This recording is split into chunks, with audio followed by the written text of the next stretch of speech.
He's not giving up. Not will take the 74th running of the Manitoba Derby. A 16th of a mile to go. Manitoba is going to give Henry Wynn Jr. his first Manitoba Derby.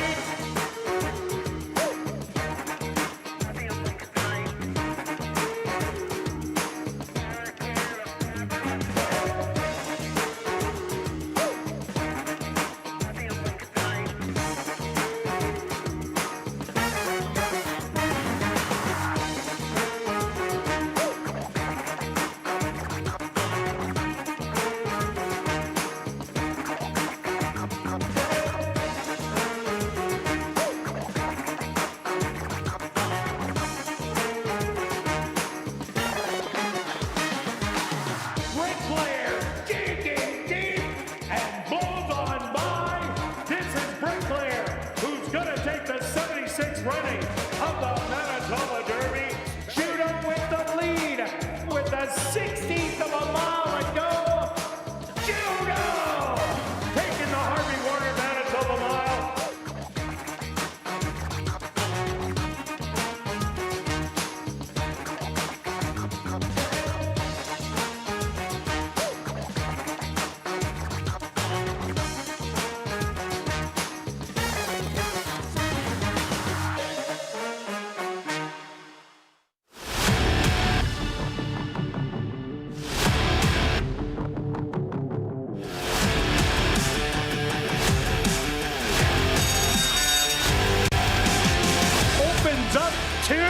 Yeah, baby, you just can't beat them at ASD.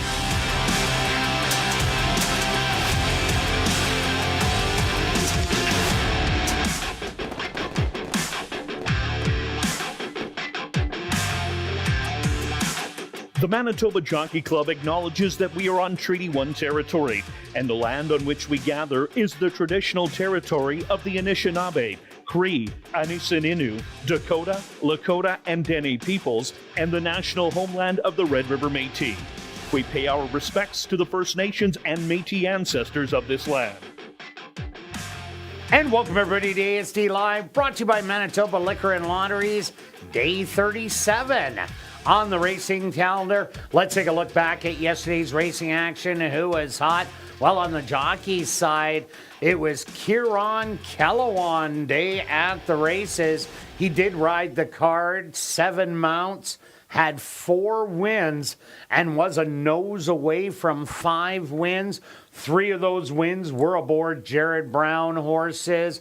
So Jared Brown also with a good day, but Antonio Whitehall still on top with 30. Kieran Kellowan with the 4 wins yesterday and the 1 on Monday. He's at 26. Sven Balrup at 25, Rashad Knight 16, and Mario Bino at 15.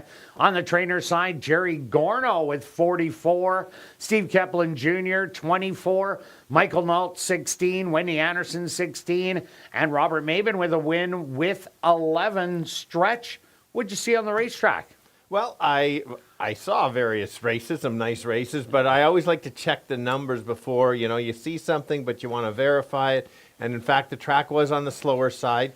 In fact, it was 4 lengths slower than Monday's card. So remember, don't compare the 2 days. Yeah, definitely not. Only Welcome to Hollywood and Elston Gunn ran to par. They were able to run to par, which was actually, so you look at that on a slow day, it was actually above par. And so that's where you really can get those price horses. So that tells me that they can win at that level for sure. They stay at that. If they move up, probably competitive. It just depends on how high you want to go up. Whereas the other well, Elson Gunn can't go any higher. It was in a stake. It wasn't a stake race. It was a good stake race. It just depends on there's sometimes tougher stake races in there. But well, the next one is going to be tougher. That's going to be the Gold Cup, and we'll probably see Really Rallis in there. Gethsemane might come back in there. All the 3-year-olds, which will make it.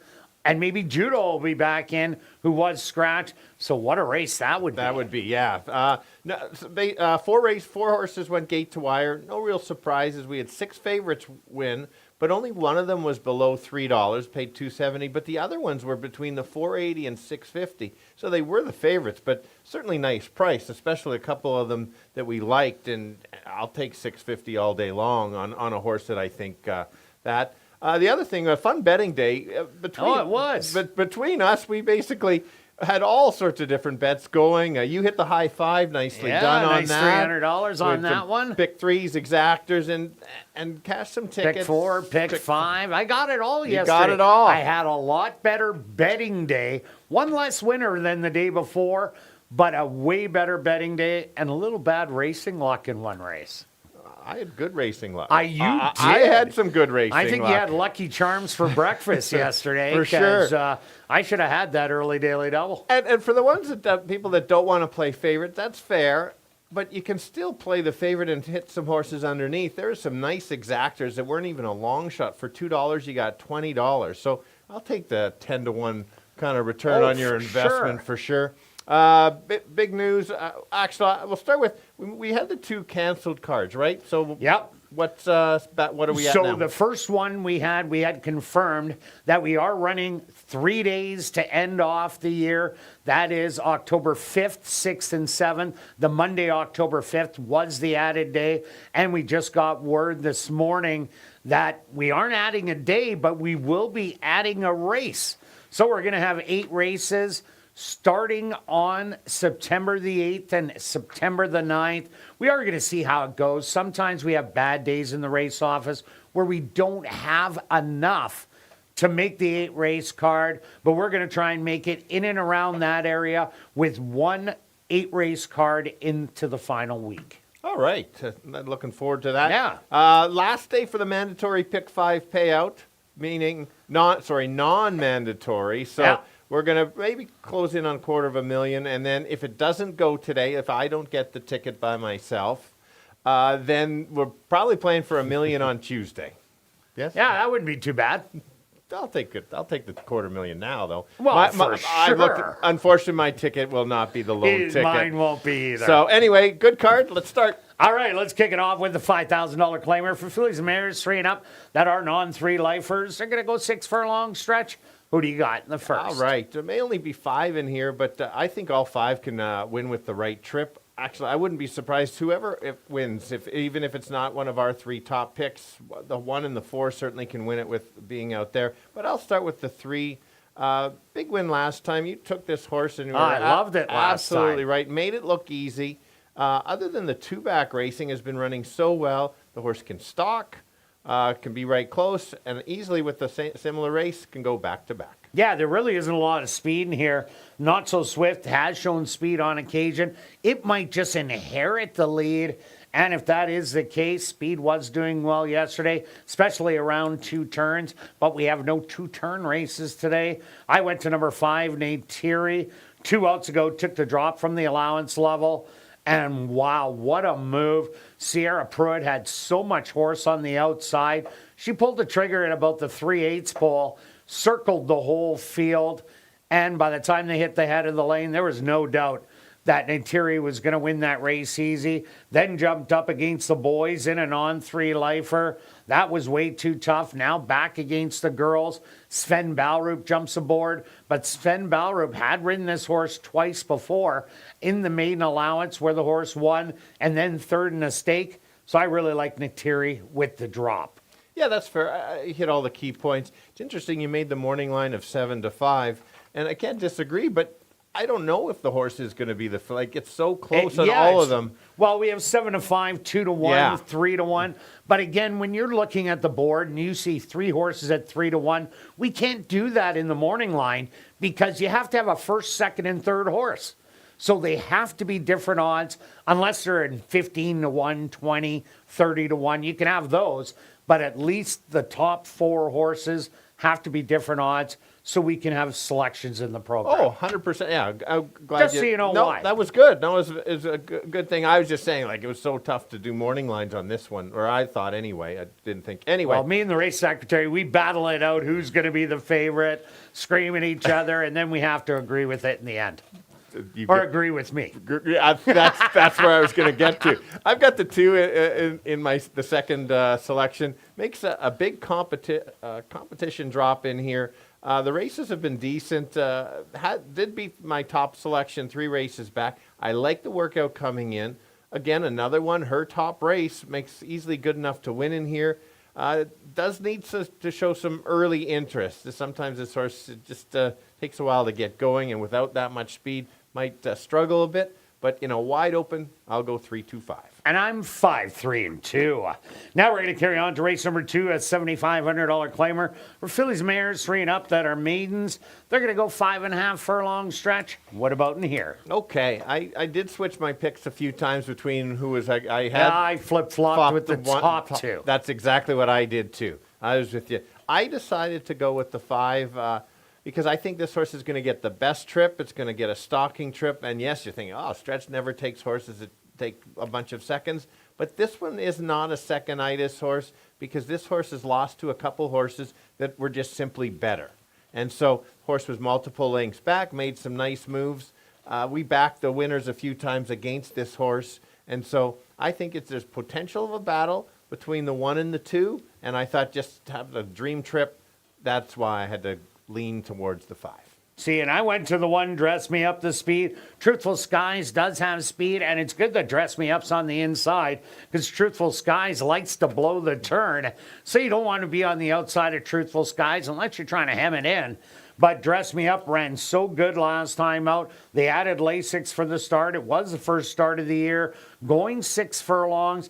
Did get tired in the end. Now cuts back to 5.5. The stablemate Counting on You won that race by 4 lengths. Came back last night in a non-2-lifer and won right back with pretty well the greatest of ease. So I like Dress Me Up, speed on the inside. No, I'm with you absolutely. Like I said, I flip-flopped. I've got both of them.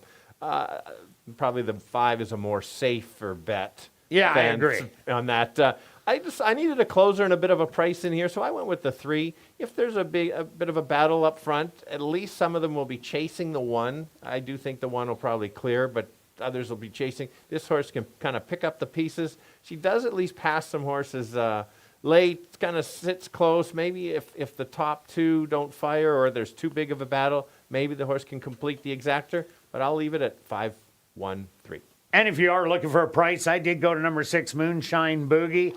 Trouble in the last 2 starts, but 3 outs ago, that was a really huge effort. Sitting just off of it, battling, losing by a half length to Not True, who got the absolute dream trip up the rail. Has beat Arya's Ride and Little Tribune in that race. A little off form in the last 2, but if there's no trouble in the shorter field, definitely can run big at a price.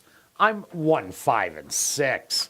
Now we're going to carry on to race number 3. Kick it off Jackpot Pick 5 wagering with a $3,000 claimer for fillies, mares, 3 and up that are non-winners of the year. They're going to go 6 furlongs, stretch, and bunch of droppers again in here. Yeah, basically a true non-winners race. Most are off form in here, so it makes it kind of tricky. So be careful.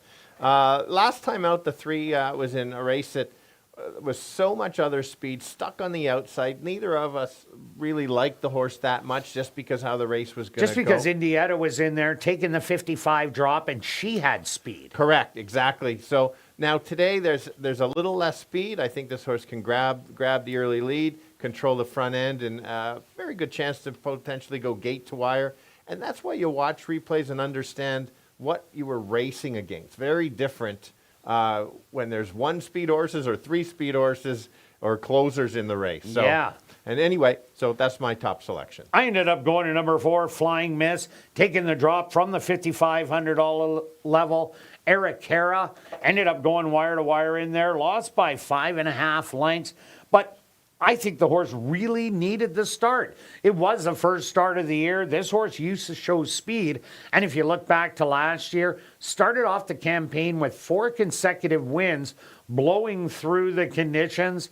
So that was the tightener, takes the drop, and sum it up. I'm just not sold yet that she can show what she used to be able to do. So I'm going to take a little bit of a price on Flying Miss. Oh, I like your shot, and I'll give you Stretch's stat of the day. Okay. Second off for the trainer is 40%.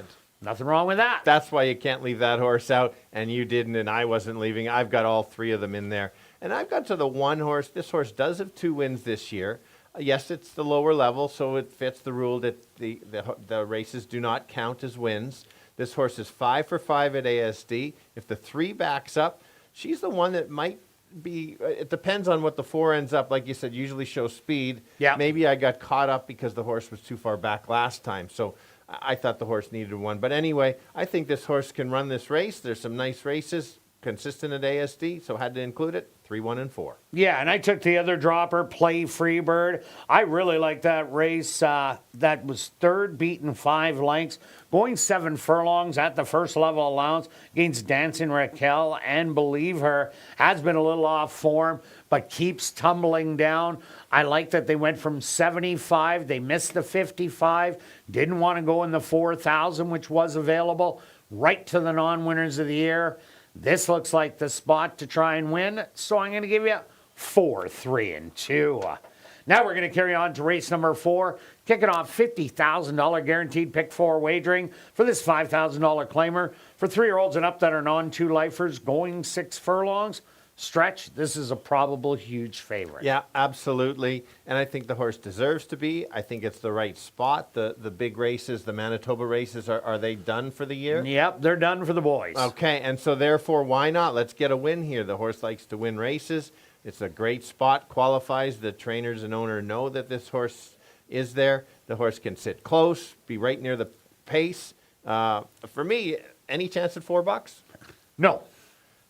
Then I guess I'm not betting it to win because that's my line, $4. Anyway, top selection, key on everything. Yeah, I'm with you on better luck. This horse did win the open non-2 lifetime condition, but that was at the allowance level. Did go through the Phil Kivas trial in the previous 2 races.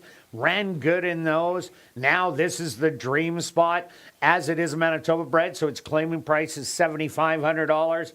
Perfectly spotted. Also like number 3, Shocking Malice, has been running against non-3 lifers at the $10,000 level. Now gets a drop down to $5,000. That is huge class relief. And going against non-2s is even a bigger bonus. Lots to like about Shocking Malice, who does have a good running style for the race. Absolutely, and such a key point of making a point of non-3 to non-2. And if you're in the wrong condition, so don't always just look at the claiming price. Look at the conditions in there with you there. I use the 2 as another horse just to at least include in here. This horse has been good at this level. You kind of know what you get. If the top 2 don't fire, because that's maybe why they're dropping potentially. I don't think it is. They're just trying to find a spot to win. But this is one that you consistent, that just runs the numbers. And so 3rd place finish, probably 7, 3, and 2. Yeah, and I added number 1, Oliver Tiz. They are putting blinkers on. Did run at the 10 non-2 level early on, showing speed for a half a mile before tiring. But I really like that workout coming in, 101 and 4, breezing out of the gate. So that was kind of the tune-up. And this horse did have a big win at Emerald Downs when it dropped into 10,000. Maybe if the horse can shake free, it can go a long way. I'm 7, 3, and 1. Now we're carrying on to race number 5, a $4,000 claimer for fillies and mares 3 and up that are non-winners of the year or non-4 lifers, going 5.5 furlongs. Scratch number 5, Jackie's Flash. Stretch, another probable big favorite. Yeah, and I do like this race because I like that the horses in here are on form, and so that's always a good thing. You can kind of trust them that much more. The 3 horses run back-to-back good races for the level. Makes that slight perfect drop to get the spot. This horse has 4 wins at the distance, can show speed, or stalking trip. I think the horse is going to stalk because of Kate's Princess on the inside. But either of those first 2 races at ASD, this horse wins. Yeah, that last race against Eric Cara, we seen Eric Cara last night, cut out the fractions, battling a little bit, and then just losing by a nose to the stablemate Queen of Attitude at the wire. And that was at 7,500. So this is a key drop. I'm with you all the way, Stretch. Also like number 4, Big Tippa. What a big effort last time out against Norma No, a horse that you've liked in both starts, and both those starts were winning efforts. So Big Tippa really didn't lose. It ended up getting beat by a better horse in there, but also stays at this condition. So I think a big shot and maybe an upsetter to Low Eurocat. Yeah, this horse runs good most starts, is at the right level for sure. Always competitive. I think if the 3 runs her top race, then it'll be a little tougher, but they run the same race. Certainly be there. I don't disagree. We both have the 1. Couldn't leave this one out. Last time was against the boys. Lots of speed. I did not watch the replay. Did you see if the horse got out or? Yeah, got out okay, but there was just, remember how much speed was in Correct. there? That was insane with Switzler's jamming, banging it out on the front end, and Switzler's jamming will be back in there at that 5 furlong distance. It was Rex Royal's Prince, yes, who was a big favorite, but it was a 4-horse duel on the front. Absolutely. No, I didn't think she could get the lead with that bunch, so I was just wondering. So I'm fine. Now you find a race with not much speed, gets the rail, gets her 5.5 furlongs. She likes this distance. If she breaks well, maybe today is her day because she is in the right spot. 3, 4, and 1. And I'm also 3, 4, and 1. Now we're carrying on to race number 6, a $10,000 claimer for 3-year-olds and up that are non-3-lifers. They're going to go 6 furlongs. Scratch number 2, truly unbelievable. A key scratch in here, Stretch. Who'd you go to? So I'm going with this is the toughest 10 non-3 race of the year.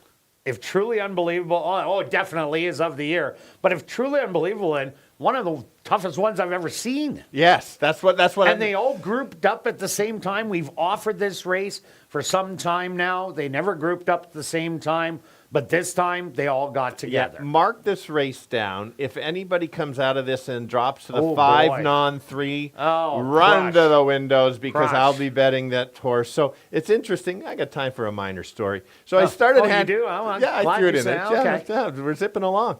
And we're agreeing mostly. I started with, let's look at the horse number 1. Pretty good shot. It's in this condition. 2 scratch. 3. Oh, I like the 3 quite a bit. Yeah, just came second in the condition.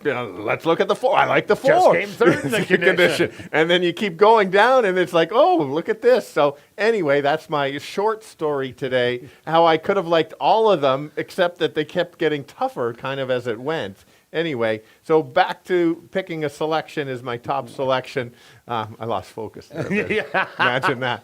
I did end up, this horse makes the biggest drop. This horse, the 6 horse, started out in the Derby Trail. Looked good in the first couple starts. You backed this horse, especially in that first race. Yep. An absolute run there. And then the second race was pretty good. Then kind of declined a bit, but I like the drop. They're still in for 10 non-3. They're not giving this horse away whatsoever. This is the right spot. A little unlucky because of how tough it is, but I think if this horse runs back to the first couple races, horse certainly can be there. Will need to run a good race, though, because of how tough the competition is. And this is a massive drop from that first level allowance and got in tons of trouble. Was it about the half-mile pole?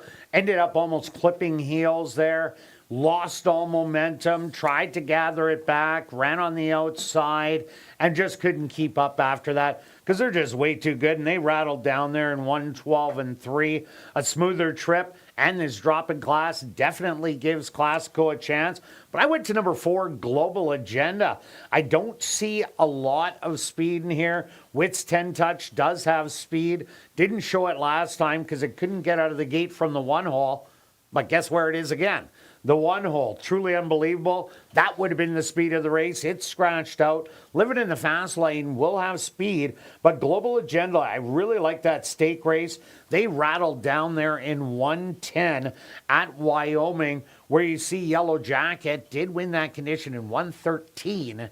Well, that's a 15 lengths difference there. So I think Global Agenda is a better sprinter than Yellow Jacket, and that's why I have it on top. That's fair. Actually, the 4 almost made my top selection in here, so agree with everything that you talked about there. You did talk about the speed, and I did go with the 5. I've backed him a few times and have cashed.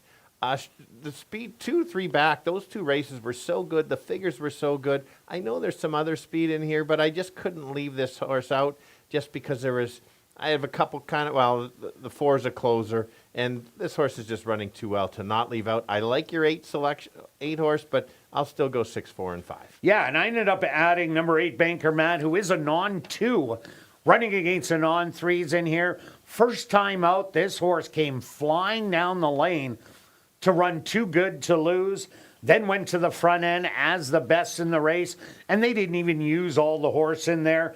And then that Preacher's Secret. How tough was that one? Ready for Anything came back to win. Preacher's Secret went to the first level allowance after that and just lost at the wire. Batty King came up the inside and stole that win away. So if you're looking for a big long shot in here, I think it's Banker Matt, and I'm going to give you 4, 8, and 6. Now we're carrying on to race number 7, a $3,000 claimer for fillies and mares 3 and up that are non-2 of the year or non-4 lifers. They're going to go 6 furlongs. Scratch number 1, Dynamic Strike. Stretch, what about this one? Yeah, not an easy race to close. I know. In fact, we both have all in a few tickets in here. We do have their top selection, but it's not a standout for me. I like her best because only because how she's running, but the distance kind of worries me a little bit. That I'd like to see this horse go longer rather than 6. This horse has battled before, showing good speed, just hasn't got there. Doesn't have in 2 starts. It's only 2 starts, nothing in the money, but the horse is in the right spot. I had to put a top pick, and that's why it's my top pick. Yeah, I did too. I just said throw the speed on top. Hopefully it goes a long way. I also like number 7, Layla's Song. Ran some really big races at the $5,500 level. Got the win there. That was going around 2 turns. But last time out, only got beat by 3 lengths in that race with Low Eurocat and Ericara. I think that was the key race, and that's kind of what I've settled on, and a lot of horses have run well out of there. So Layla Song looks like she's just all about the route, but when you get only beat 3 lengths sprinting and take the drop, you got to consider a horse like this, and it is coming out of the Jerry Gorno barn. For sure. Let's go to the 3. This horse drops after a claim, but the math works. That the horse can get out with not losing the money. Mixed feelings. It's one of those maybe a protection pick, because if the horse runs back, certainly can be there. It's more of, I don't want to leave the horse out. I understand why you did leave the horse out.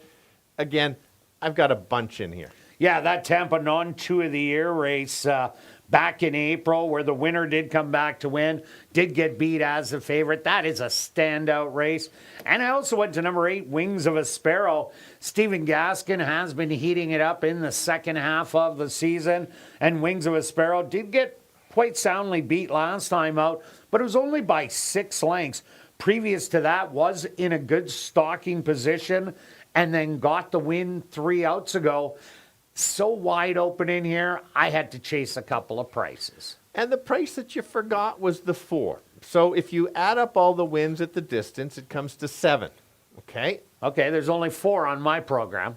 Yours is a mix. So even better, because the 4 horse has 4 wins at the distance, the 7 has 1, and the 8 has 2, I believe is what it is. Correct. So you got to take a horse. Well, you don't have to. You didn't. that likes the distance. So whether it's 6 or 6.5, it's still pretty good. I think that this horse can pass some horses.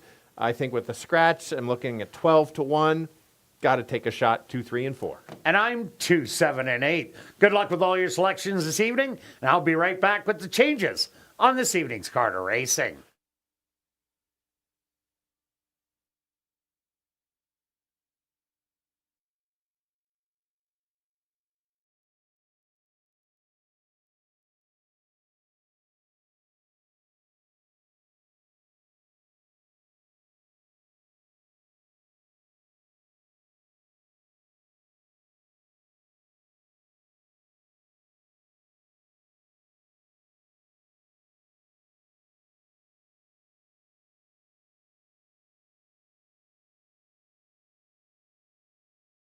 And if everybody can get their pens and programs ready, here are the changes on this evening's 7-race Carter Racing.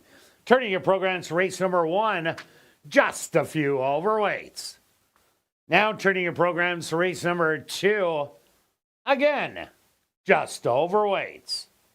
Now turning your programs to race number 3, kicking off Jackpot Pick 5 wagering, just the lone overweight, the Jackpot Pick 5 carryover, just over $210,000.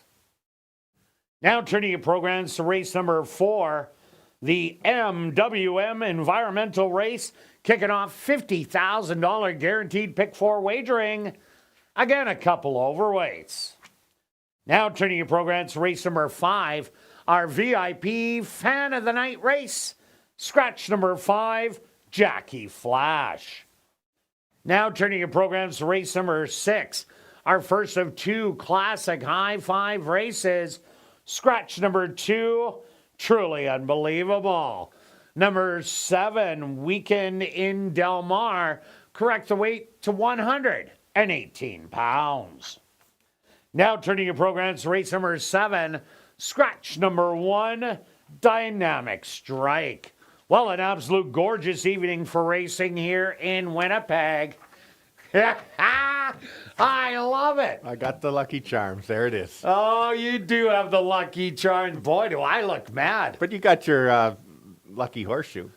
Oh, yeah, I know where I'm going to try and throw that Lucky Horseshoe stretch, and you might not like it. Under mainly sunny skies, the temperature, 22 degrees Celsius or 71 Fahrenheit. Light wind out of the northwest at 22 kilometers an hour or 14 miles an hour. And the track is listed as fast, a fast racetrack for this evening's 7-race car to racing, and we're going to kick it off right here in race number 1 that goes to post in 16 minutes.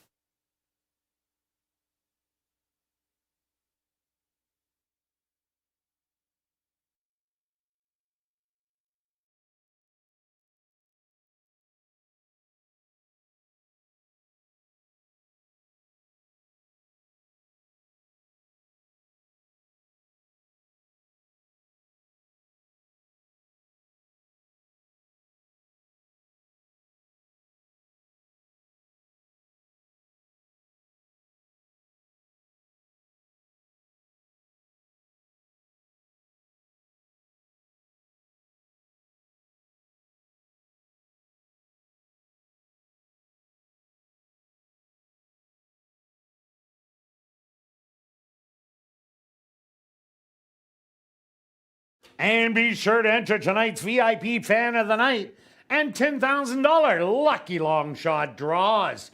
One ballot will get you into both draws, and those ballots are available in the lobby. If you are our VIP Fan of the Night, you're going to win some great prizes and get some exclusive behind-the-scenes access. And here's the big one. The person drawn for the $10,000 lucky long shot gets to spin the lucky long shot wheel for a chance to win up to $10,000 in cash if the horse with the highest odds wins the last race. Tonight is also girls' night out here at Assiniboia Downs, and there's food and drink specials on the main and third floor. Special cash draws just for the girls of $100 after races 4, 5, and 6.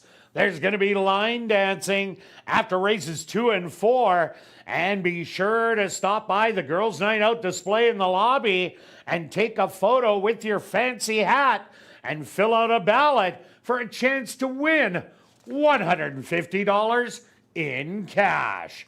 And if you're new to racing, make sure you stop by and see Shannon, Roger, and Brad at the Fan Education Center located on the main level. It's also the place to open a free HPI bet account so you can bet the races right from your phone.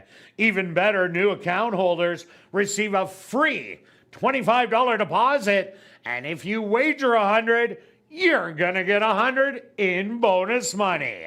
Have a great night of racing.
And welcome down to the paddock for race number 1. We're kicking off the Wednesday night card of racing with the $5,000 claimer for fillies and mares 3 and up. That are non-3 lifers. They're going to go 6 furlong stretch. Who do you like in the first? All right. Julia putting in a full week, all 3 days. I guess she just doesn't want to miss out. Well, you know, why would you? That's true. Let's go to the 3. If we can find the 3. There she is. She's found it. Okay. This horse won big last time. It was a good pick by you, Kirt. You recognize the drop-in class back with the girls. This horse, only 4 races this year. I like that. So it's potentially probably looking pretty good. And after such a nice effort, certainly can repeat, can stalk. Who's the speed in here? That is the big question mark. I think it just might be Not So Swift, but it could be High Miler, who used to show speed also. There was that the real fast last pace, and Antonio sat that horse off the pace. But I think you might be right. Could be the one, but if the 3 stocks certainly can try to take over. Also look at number 5, Neytiri. 2 outs ago, took the drop from the allowance level and absolutely blew the doors off him. That was a real visually impressive race where the horse was sitting near the back of the pack, made the move at the 3/8 pole, drew off to win by 5, then went against the boys in a non-3 lifer, and that was just way too tough, as Omaha Warrior was also taking the drop from the allowance level. Neytiri gets a cut back in distance now. Sven Balrup jumps aboard, and he has won on the horse, breaking the maiden in late September last year. So I think Neytiri, that same kind of a race, definitely could win this one. That was the day that she won. The 2-10 horses won that day, which is which is kind of odd. It is kind of odd. That's why I mentioned that odd fact. Oh, let's take a look at the 2 Mineral Rights. Drops from the 10,000 open and the tough allowance. Even though the horse finished 7, beaten 11, just a little outclassed in that one. I like the drop. I like the workout coming in. Back on June 22nd, actually beat the 3. And so I like that. I think you can't leave this horse out. As you can see the betting, the 3 is the favorite at 3-2. I don't know if she's going to be the favorite or post time or whatever. I wouldn't bet 3-2 on my top selection. I'd probably lean to your horse at 3-1. Yeah, I think they're going to be bouncing around the whole time. Also look at number 1, High Miler. Got the job done off the pace. And as Stretch said, there was a duel. Sat on the rail. It's waited on the turn. And the rail opened up, and Antonio Whitehall took advantage and blew on to victory. Now jumps up to the 5 non-3 level, getting 7-1 right now. I think this horse might have the same type of trip, or if it wants to, it could be Lone Speed in here, and Lone Speed could be very dangerous. For sure. I think the 4 will be the long shot in here, but don't forget her. She's had some nice races, racing at a higher level. Last race was all right. She chased and just faded late, and then a couple non-3s against one was against the boys. But she certainly belongs if she runs one of her best races. She has the ability to come off the pace if she wants to, and just determine. That's kind of a cat and mouse game out there of who's going to the lead and where you're going to put your horse. Yeah, if Casually Classy runs that first race of the year, she will win this one. But let's go to our wagers here in race 1 Stretch. Who do you have? I'm going to keep trying to keep going on the pick 3 run. 2, 3, and 5 with 1, 5 with 1, 3. It's total 36. And I'm going after the daily double. This is the same double I had yesterday that I didn't cash. But I'm going to take a $20 double, 5 and 1. Show Parlay Wednesday Stretch. Who do you have? I'm locked in. I don't know if there's a chance that I don't get through. I think I'm getting through today. I think I am too, but I have high hopes. I'm going 20 to show on the 5. I got the 3. 20 on the 3. Good luck with all your wagers here in race 1. We'll see you back for race 2.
horses are on the track for race number 1. They're going to go 6 furlongs for $10,200. Number 1 is High Miler, owned by Pan Am Racing, trained by Stephen Gaskin with Rashad Knights. Number 2, Mineral Rights, owned by Homer Thoroughbreds, trained by Jason Homer with Antonio Whitehall. Number 3, Not So Swift, owned by Jeff Goy and Neil Vandorp, trained by Tiffany Husbands with Demario Bino. Number 4, Casually Classy, owned by Arneson Farms, trained by Lise Pruitt with Siobhan Townsend. Rounding out the field is number 5, Neytiri, owned by Arneson Farms, trained by Lise Pruitt, Sven Balrup aboard. Rolling doubles and rolling prime pick 3s. Kicking off here in race 1. They'll go to post in approximately 4 minutes.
right, the girls kick off the Wednesday card, all looking for their third lifetime win. My top selection is the 3. Don't like the price at 6 to 5. I was thinking I was getting a better price, but everybody saw the same thing I did on such a big win last time. She can sit close or just off, and it runs that race. She's going to be tough, but it's not an easy field. Very well balanced here. Let's go to the 2 horse at 3 to 1. Drops in class in a couple tougher races. Actually beat the 3 a few starts ago and has a very good morning workout. I think she's ready for success today. And then the outside horse, the 5, 2 back, crushed the field from post 10. Runs back to that one. She can win. So they all have a good race in there. All good enough to win. Wide open. I'll go 3, 2, and 5. Kirt? Yeah, Stretch, I'm with you. These 3 have a big shot. Even the other 2 do. I did go to the 5. That was a massive win 2 outs ago. Last time out, went against the boys in the non-3 lifer and went around 2 turns for the first time. So I'm just stroking that race out, looking at the one before. That's why I have it on top. I do like number 3, Not So Swift. The only bad race again was against the boys. Back against the girls the next time, beat them up. Definitely a big shot again today, and the 2 mineral rights has been running against the non-3 lifers, but for $10,000, now comes down to the $5,000 level and getting a good price at 3 to 1. I'm going to give you 5, 3, and 2. Good luck here in race number 1.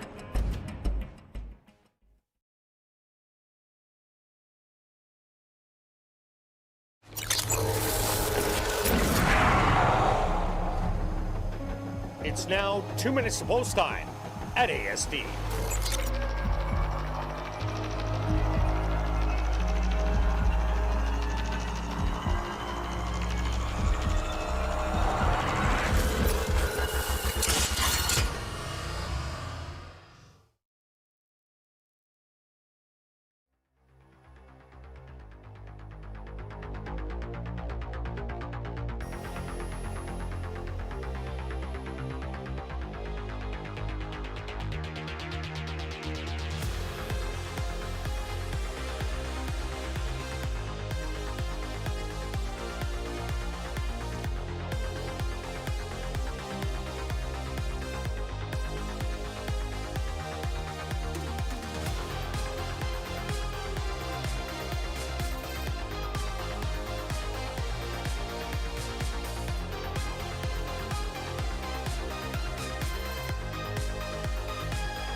It's post time.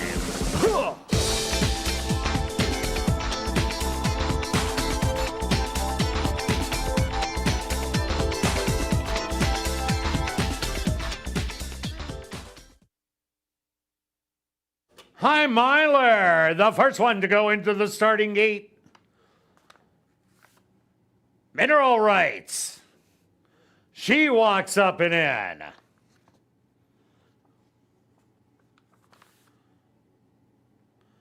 Not So Swift from the middle.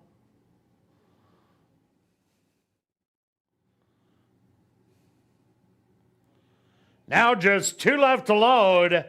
Casually Classy.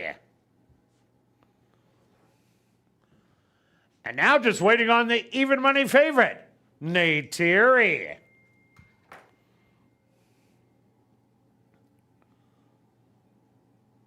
They're all set, they're at the post, and they're off.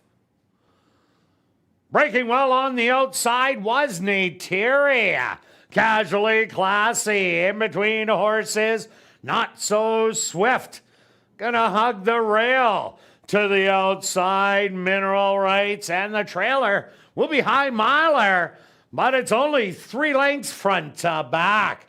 Now Not So Swift, and on the outside, Casually Classy through an opening quarter of 24 and 4. High Miler Moving up on the rail in between horses, Nate Thierry and Mineral Rights is 3 wide. Not So Swift now has the advantage by 3/4 of a length. Backing out of it, Casually Classy. High Miler making the move up the inside, the half, 48-3, and Not So Swift spins out of the turn with the lead by 4. Not So Swift is gonna get it done in here. 16th of a mile to go, and Not So Swift is gonna win by 5. Nate Thierry in second. Third's gonna go to High Miler, and fourth to Casually Classy.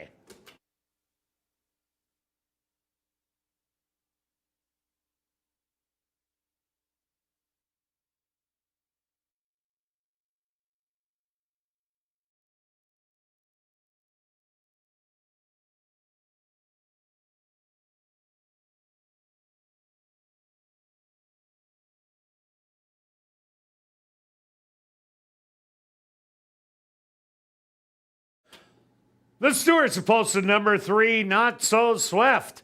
As your race winner, second goes to number 5, Nate Thierry. Third to number 1, High Miler. And fourth to number 4, Casually Classy. They went the opening quarter 24-4, the half 48-3. 5 furlongs, 101-2. Time for the 6 furlongs, 114-3.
Now entering the winner's enclosure, the official winner here in race number 1, that's number 3, Not So Swift. Not So Swift is a bay filly, 4 years old, by Amy's Holiday. Out of the mare, 22 Forever, by Big Screen. Owned by Jeff Goy and Neil Vandorp, trained by Tiffany Husbands, and ridden to victory by Demario Bino. Time for the 6 furlongs, 114-3. Race 1 is official in the upcoming second race. There are no changes. Rolling doubles and rolling prime pick 3s. Here in race 2, they'll go to post in 16 minutes.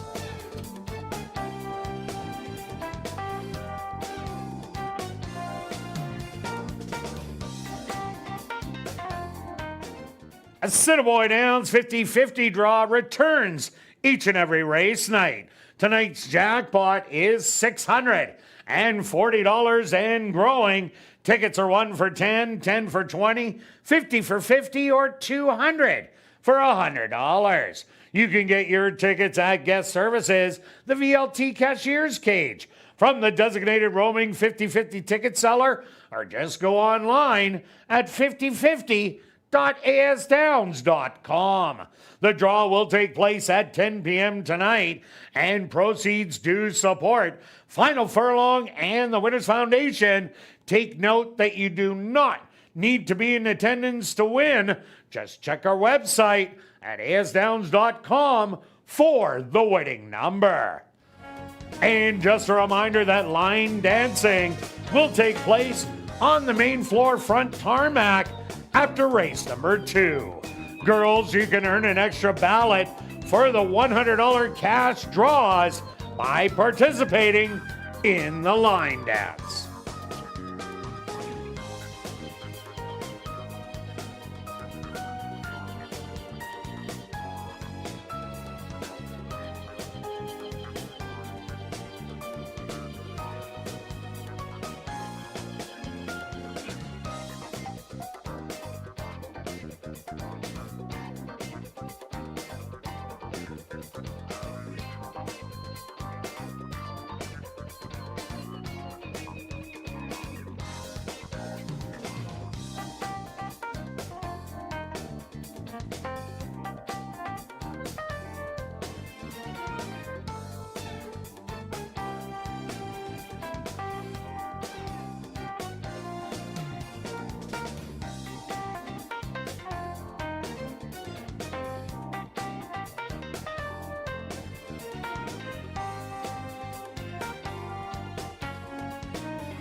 And welcome back down paddock for race number 2. We have a $7,500 claimer for fillies, mares 3 and up that are maidens. They're going to go 5.5 furlongs. Quick look back at race number 1. Wild stretch, we said, who's the speed? We didn't really know, and either did they, as the Mario Bino ended up going to the front with Not So Swift, sat on the rail through soft fractions, and was much the best in the end. Yeah. Would you say it was speed? Did you say 24 and 4? What? Yeah, so, yeah, that's not a lot of speed. Of course, could have been 4 lengths back if there was a bit. Anyway, here we go. Let's keep going. Just a smart ride, like you said. We're going 5.5. I'm going to start with the 5 as my top selection. Kind of the slight favorite right now. The reason I went to this one is I think this horse can get a really good trip. Couple seconds the last couple races, but the other two horses were just a little bit better. Counting on You ran big and then won yesterday in another nice effort. Grenache went gate to wire, stole it on the front end with slow fractions, hard to run down. Both of those races are good enough to win in here. I think as long as the horse isn't too far back, pace backs up a little, horse certainly can be there. For me, most reliable to be in the top two. Yeah, and has improved in the last two since they took the blinkers off. I ended up going to number 1, Dress Me Up, made the first start of the year, and ran against a stablemate, Counting on You, grabbed the lead, had it till about the head of the lane, and then Counting on You went on by. Only got beat by 8 lengths in there. That was first time Lasix for Dress Me Up. Had the first start of the year, gets to cut back a half a furlong. Lots of things to like with an inside speed horse. For sure. If the 1 and the 2 battle, I'm looking for the long shot. The 3 is not a long shot right now, but last time finished with a bunch of run. I like that. Had a wide trip. Seems to kind of minor share, but it's one of those that if they can close on the track today, they're only going 5, which doesn't help. I think maybe you can include this one for your third place if you like to play some trifectas and stuff. So that's where I got that one. And number 6, Moonshine Boogie, has had trouble in the last 2 starts getting out of the gate. Now draws the outside in here, and I think that'll be an advantage in the 6 hole. 3 outs ago, this horse ran lights out. Only lose to Not True, who had that dream trip up the rail to take the win away from Moonshine Boogie. Has beaten Little Tribune and Arya's Ride in that race. So if Moonshine Boogie gets out of the gate well today, I think has a shot even at the win. Yeah, let's look at the Invader, the 4, currently the longest shot. You don't want to completely disregard this one. If you look back on March 13th, going 6.5, nice even effort. Nice third. Then a few of the other races that don't look very good. Broke, stumbled at the break, checked and things. I don't think they would bring this horse here if the horse had no chance. So if Jerry's bringing this horse here, might just say, I've got a shot to win a maiden race. Also look at number 2, Truthful Skies. Showed a lot of promise early on, running green, but in the last 2 races, the horse has had a problem getting around the turn, has been on the front end and then floats to the outside, and with no late kick at the end, this horse's best bet is getting out to the front end and maybe smoothing around the turn all by itself and trying to go all the way. But let's go to our wagers here in race 2, Stretch. What do you have? Well, not as big as yesterday, but I just think this trip, 50 place on the 5. You're still spending that Monday winnings. Still spending it. Did make some yesterday, but yeah, just trying to grind a profit, getting ready for the pick 5. And I'm going after the tractor. I'm going to take 1-5-1-5 with 3-6. A $1 ticket is $4. I'm doing a $5 one for 20. And show parlays are still alive. What do you got? Well, I just, as a reminder, you might have remembered, if you saw yesterday's show at the end, race 7, I had a show horse, would have got $3. I would have had 3. This would have already been up there. But Kirt... What were you doing listening to me? Kirt gave me bad information and said, oh, you should take the horse that always finishes 3rd. He fooled me. But well, he finished 5th. He was close. He was close, and I fell for it, and so it was my fault because I bet it. But now I'm only at 23. All right, I'm 21 to show on the 1. Good luck with all your wagers here in race 2. We'll see you back for race 3. Kicking off Jackpot Pick 5 wagering.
The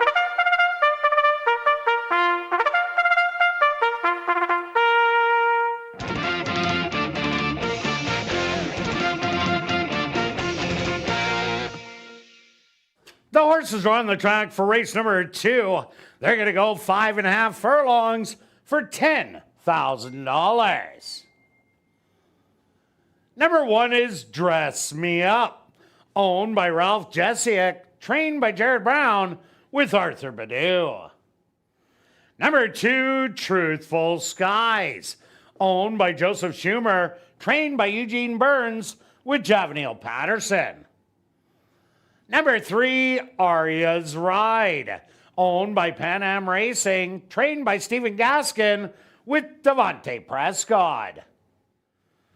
Number 4, Wits Dubai Gal, owned by Henry Witt Jr., trained by Jerry Gorno with Ronaldo Cumberbatch. Number 5, Little Tribune, owned by Robert and Sheena Mabin, trained by Robert Mabin with Roger Hewitt. Rounding out the field is number 6, Moonshine Boogie, owned by Arneson Farms, trained by Lise Pruitt with Antonio Whitehall. Rolling doubles and rolling pick threes. Here in race 2, they'll go to post in approximately 4 minutes.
Girls going 5.5, looking for their first win lifetime. That's why they're maidens. Let's start with the 5 on the near the outside. This horse won't be on the lead, probably sitting about 4th or 5th and try to make a late run.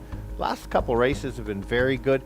Just couldn't get to the speed that carried. Today, if the speed backs up, she certainly can get there. Who does she have to catch? That's the one. It's catch her if you can. She's going to go right to the lead and see how far she can go. If she can carry the speed by shortening up, certainly can be there. The 3 horses are going to be a bit of a long shot. She'll be near the back and try to make a late run and to grab 3rd.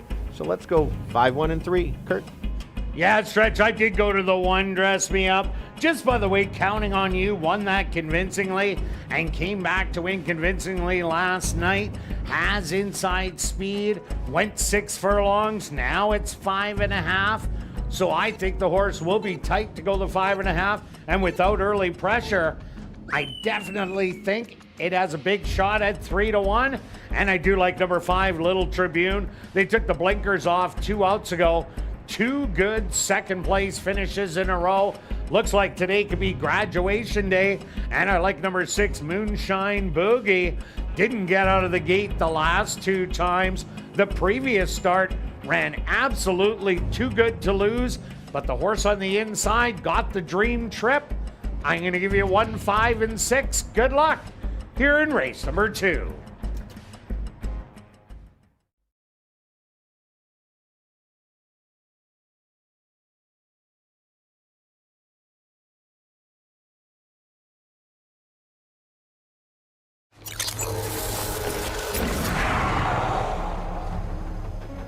It's now 2 minutes to post time at ASD.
Post time!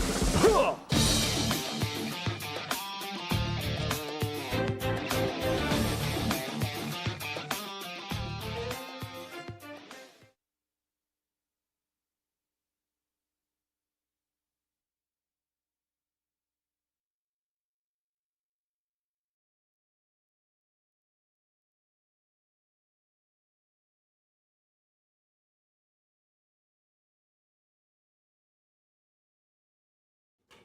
Truthful Skies The first one into the starting gate.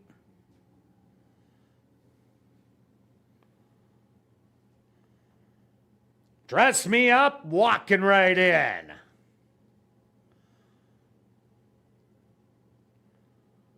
Here comes Arya's Ride.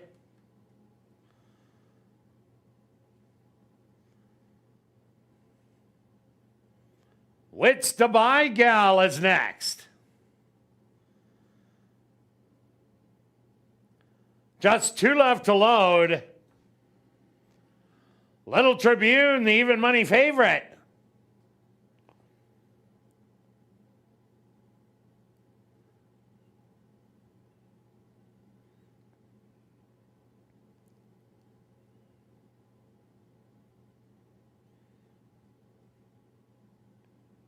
Little Tribune is almost in.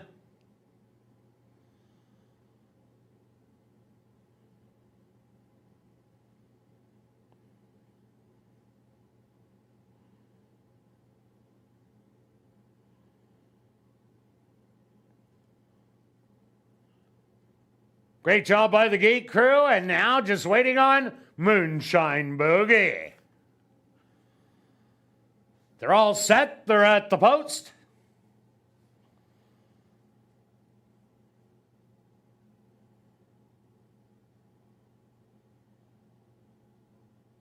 And they're off.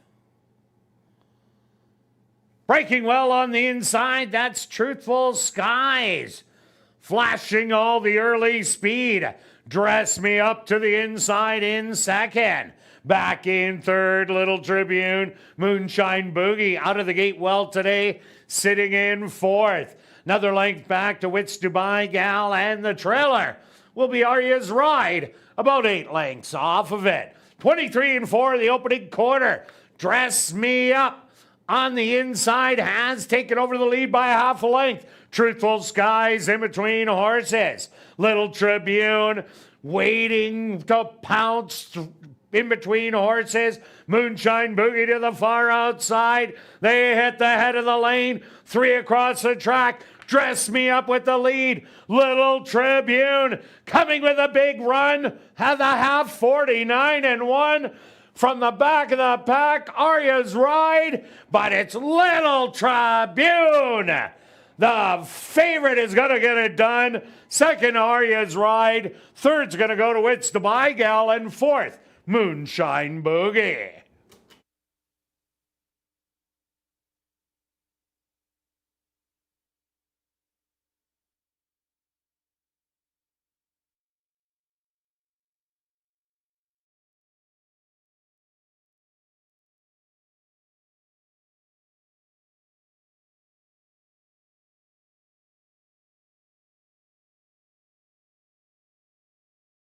The Stewart's supposed to number 5, Little Tribune, as your race winner. Second goes to number 3, Arya's Ride. Third to number 4, Wits to Buy Gal. And fourth to number 6, Moonshine Boogie. They went the opening quarter 23 and 4, the half 49 and 1. 5 furlongs, 102 and 1. Time for the 5.5 furlongs, 108 and 3.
Now entering the winner's enclosure, the official winner here in race number 2, That's number 5, Little Tribune. Little Tribune is a Gray-Roan filly, 4 years old, by Texas Wildcatter, out of the mare Irish Day Dancer by Vicar. Owned by Robert and Sheena Mabin, trained by Robert Mabin, and ridden to victory by Roger Hewitt.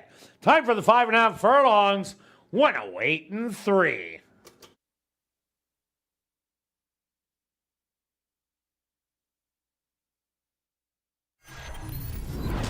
Race 2 is official in the upcoming third race. Kicking off Jackpot Pick 5 wagering. There are no changes, but we'll carry on with the rest of the changes in this evening's Pick 5. No changes in race 4. Turning your programs to race number 5, scratch number 5, Jackie's Flash. Now turning your programs to race number 6, scratch number 2, Truly Unbelievable. Turning your programs to race number 7, scratch number 1, Dynamic Strike. Jackpot Pick 5 wagering here in race 3. They'll go to post in 14 minutes. And line dancing will now take place on the front main level tarmac in just a few minutes. Head on down and join the Inline to Dance group as they'll lead the way.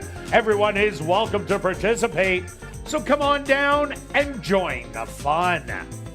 And don't forget to explore the 140 VLTs in our Club West Gaming Lounge, located on the second level of the grandstand and open daily from 10 a.m. to 1 a.m. And we do have a free $500 Crazy Hour cash draw that will take place at 11:30 p.m. each and every race night.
Welcome back down the paddock for race number 3.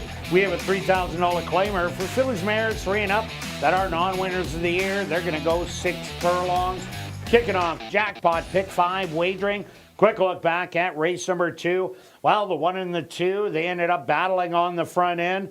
And Roger Hewitt, he just sat in behind, waited till the head of the lane, unleashed, and then went on to victory. Yeah, it's one of those, I should have bet more when the horse was in that spot. And it's a perfect spot. And he recognized it. He knows the 2 horse sometimes drifts out, and he waited. So full credit on recognizing that. And the horse to mark down for next time is the 3. Arya's right. Took late money, was way at the back, and finished with lots of run. And 6 furlongs would have been right there. So mark that one down. You may miss. Well, I'll mention it next time anyway. Oh, for sure you will. Okay, let's go.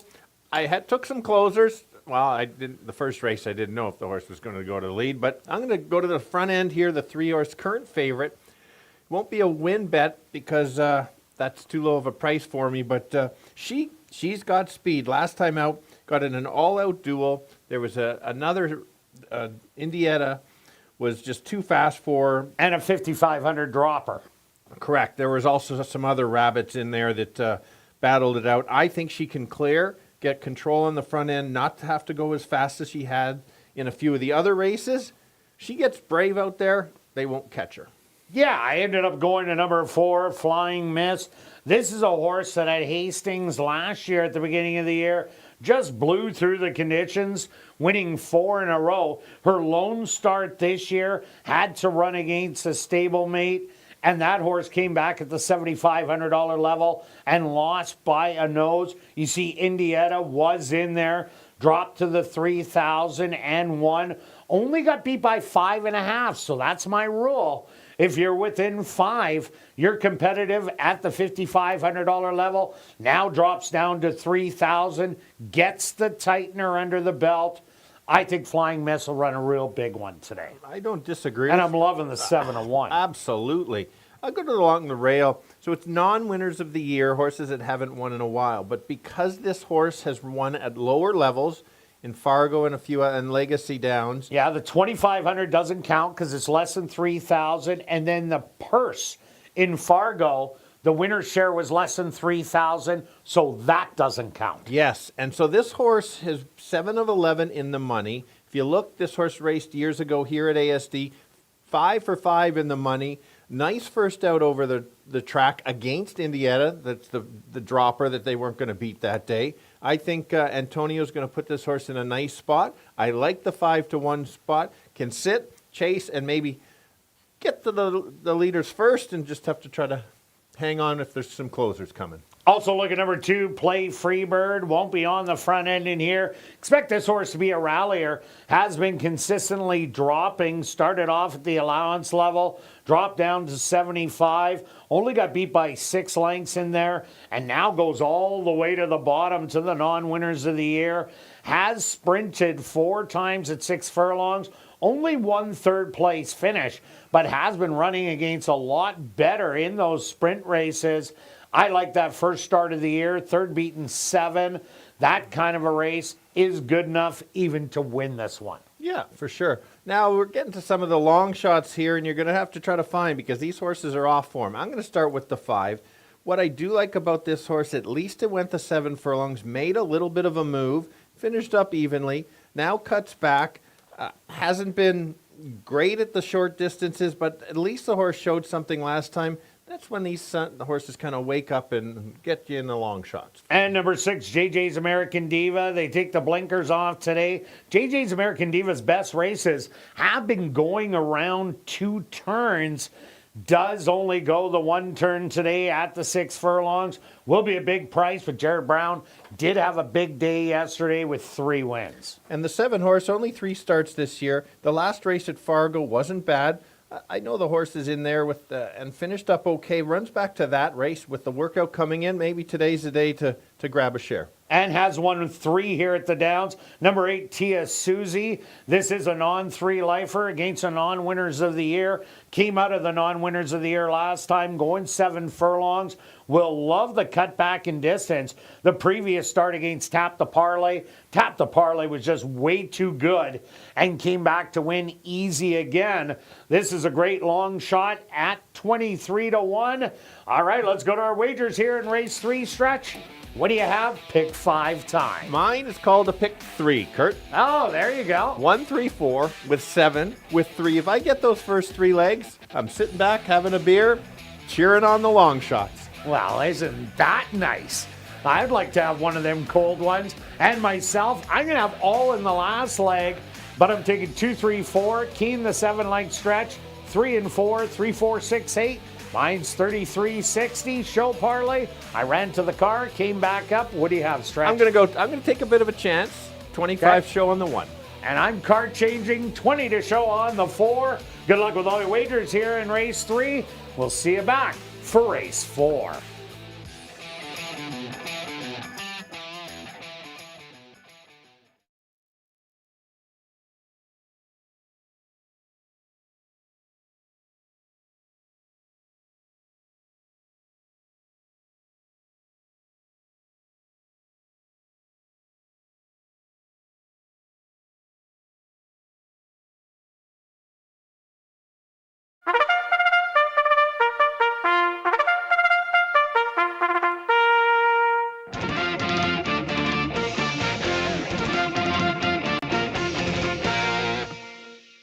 The horses are on the track for race number 3. They're going to go 6 furlongs for $10,000. Number 1 is Unknown Caller, owned and trained by Robert Haar with Antonia Whitehall. Number 2, Play Freebird, owned by Homer Thoroughbreds, trained by Jason Homer with Siobhan Townsend. Number 3 is Sum It Up, owned by Wind Dancer Stable and Daryl Paranica, trained by Wendy Anderson with Neville Stevenson. Number 4, Flying Miss, owned by Robert and Sheena Mabin, trained by Robert Mabin with Devontae Prescott. Number 5, Compressed Energy, owned and trained by Carmen Mustard with Javadil Patterson. Number 6, JJ's American Diva, owned by Life Journey, trained by Jared Brown with Christopher Mamdeen.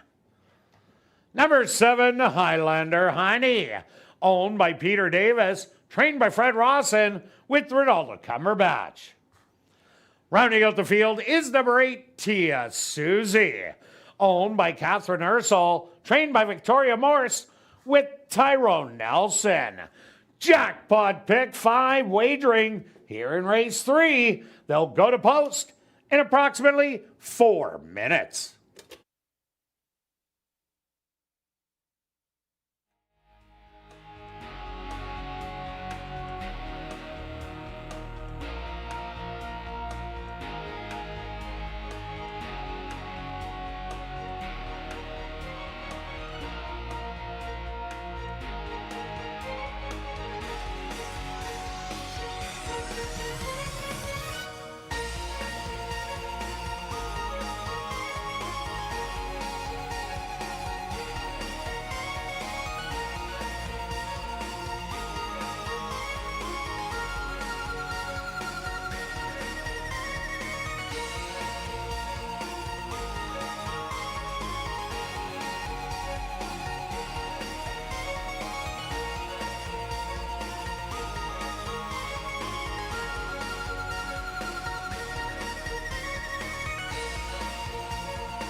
The girls going 6 furlongs, most of them looking for their first win in a little while. I'm going to start with the 3.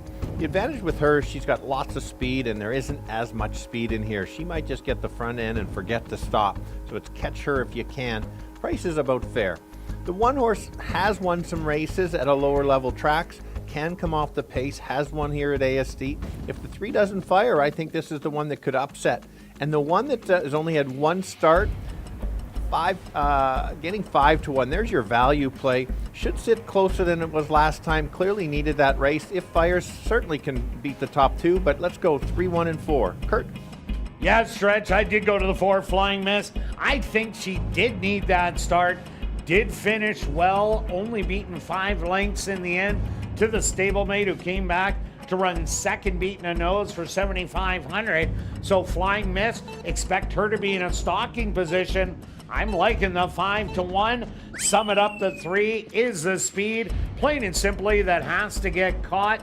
And the 2 Play Freebird taking a huge tumble from the $7,500 level all the way to the bottom. And usually that is the charm. So I'm going to give you a 4, 3, and 2. Good luck here in race number 3.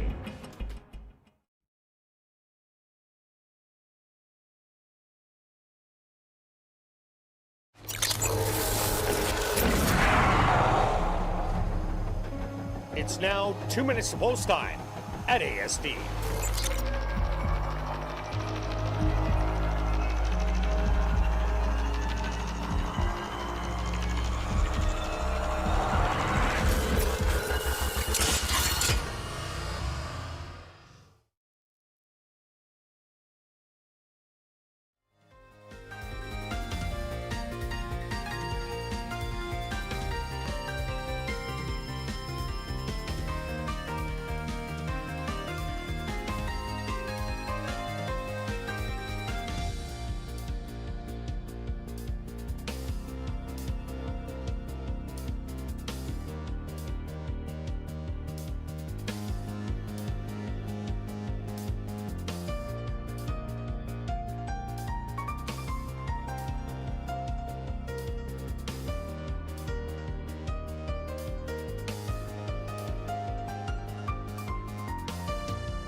time.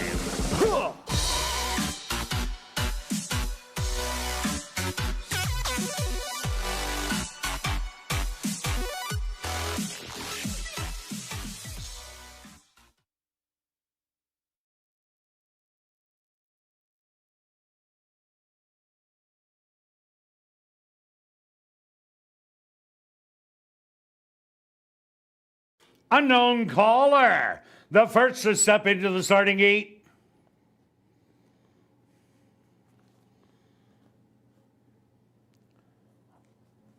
Play Freebird walks up and in.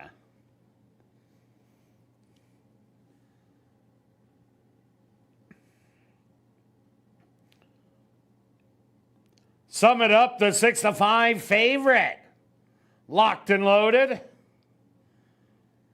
Here comes Flying Miss.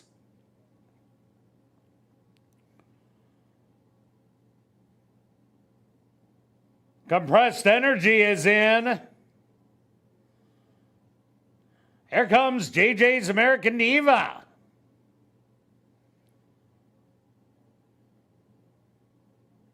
Just 2 left to load. Highlander Honey.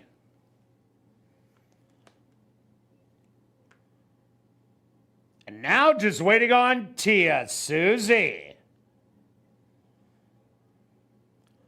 They're all set. They're at the post. And they're off. Stumbling at the start was JJ's American Diva. From the middle of the track, that's Sum It Up. Straight out to grab the early lead by 2 lengths. On the outside, Highlander Honey up close early with Unknown Caller, third on the rail. Play Freebird, fourth in between horses. Then it's JJ's American Diva, another length, Flying Miss. On the outside, Tia Susie, and well back to Compressed Energy, who's about 14 off the lead.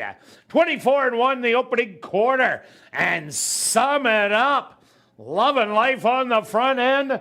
Still up by 2 lengths. In between horses, Play Freebird, Highlander Honey, 3 wide. Unknown Caller, hugging the rail, the half, 48-1. They hit the head of the lane. Sum It Up spins out of the turn with the lead by 2. In between horses, Play Freebird, Highlander Honey. On the outside, setting up to blow up the tote board. A 16th of a mile to go. And fireworks. Highlander Honey, $46 on the board. Play Freebird in second. Third's going to go to Sum It Up. Close for 4th and 5th between Flying Miss and Tia Susie.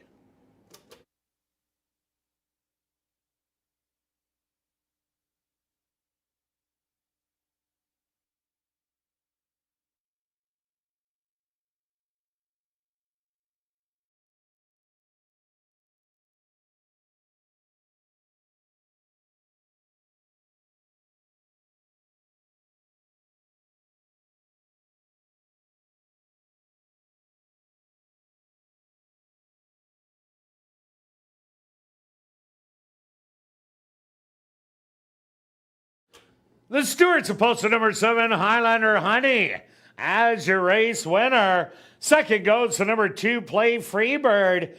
Third to number 3, Sum It Up. A photograph has been called to determine the 4th place finisher. They went the opening quarter 24-1, the half 48-1, 5 furlongs, 101-3, time for the 6 furlongs, 115-1. Results of the photo show number 8, Tia Susie, finished in 4th.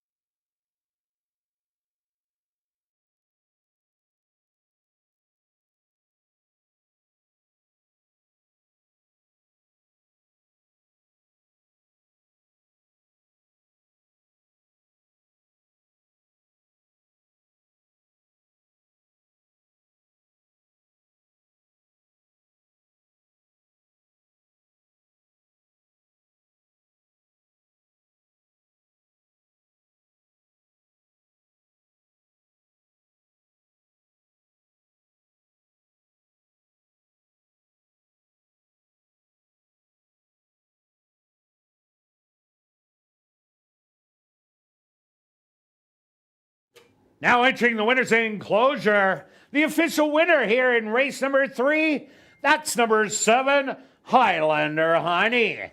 Highlander Honey is a dark bear brown mare, 5 years old, by My Golden Song, out of the mare dance team by Dinah Former, owned by Peter Davis, trained by Fred Rawson, and ridden to victory by Ronaldo Cumberbatch. Time for the 6 furlongs, 1:15-1.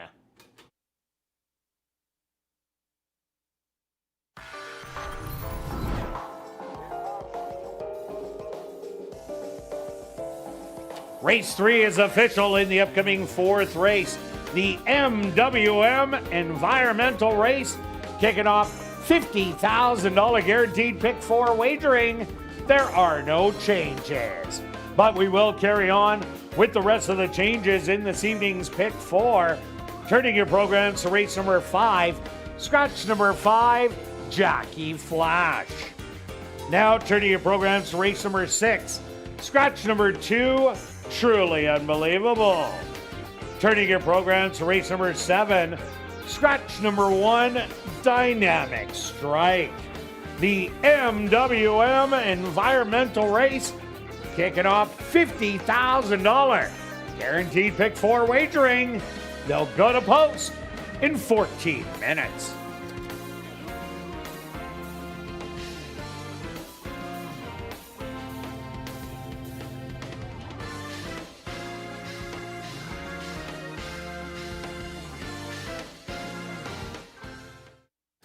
And ladies and gentlemen, we've drawn our VIP Fan of the Night. Congratulations goes out to Daryl Shipman. That's Daryl Shipman. Congratulations. You're our VIP Fan of the Night. You have 10 minutes to report to guest services on the main floor, South End. And a reminder to get your 50/50 tickets. The jackpot, $1,200 and still growing. You can get your tickets at guest services, the VLT cashier, from the roaming sellers, or just go online at 5050.asdowns.com. The draw will take place at 10 p.m. tonight, and proceeds do support Final Furlong and the Winners Foundation. Take note that you do not need to be present to win. Check asdowns.com for the winning number.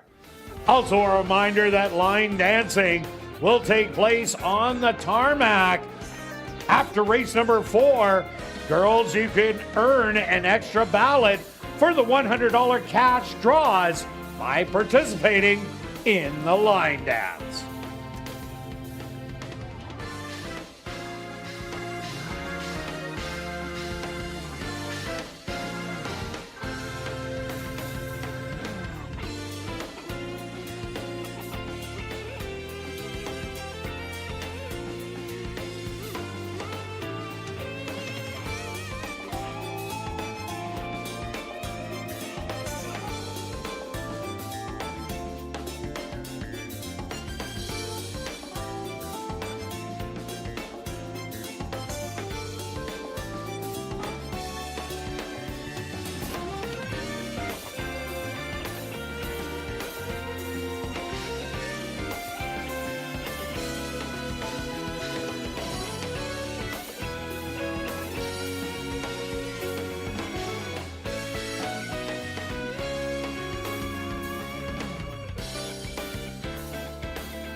Ladies and gentlemen, turning your programs back to race number 3, we had a claim to report. Claim for $3,000 was number 3, Sum It Up. Claim by Cora Champagne, owner-trainer.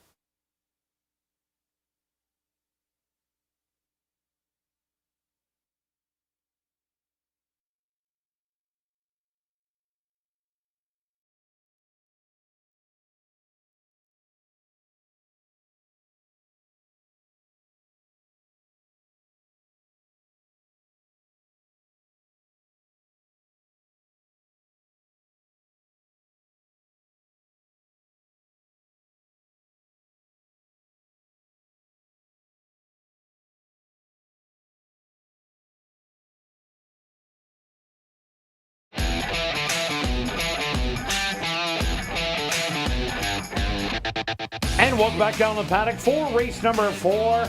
Kicking off pick 4 wagering with the $5,000 claimer for 3-year-olds and up that are non-2-lifers. They're going to go 6 furlongs. Quick look back at race number 3. While the tote board's still smoldering, Highlander Honey sat beside a Play Freebird watching Sum It Up do all the work.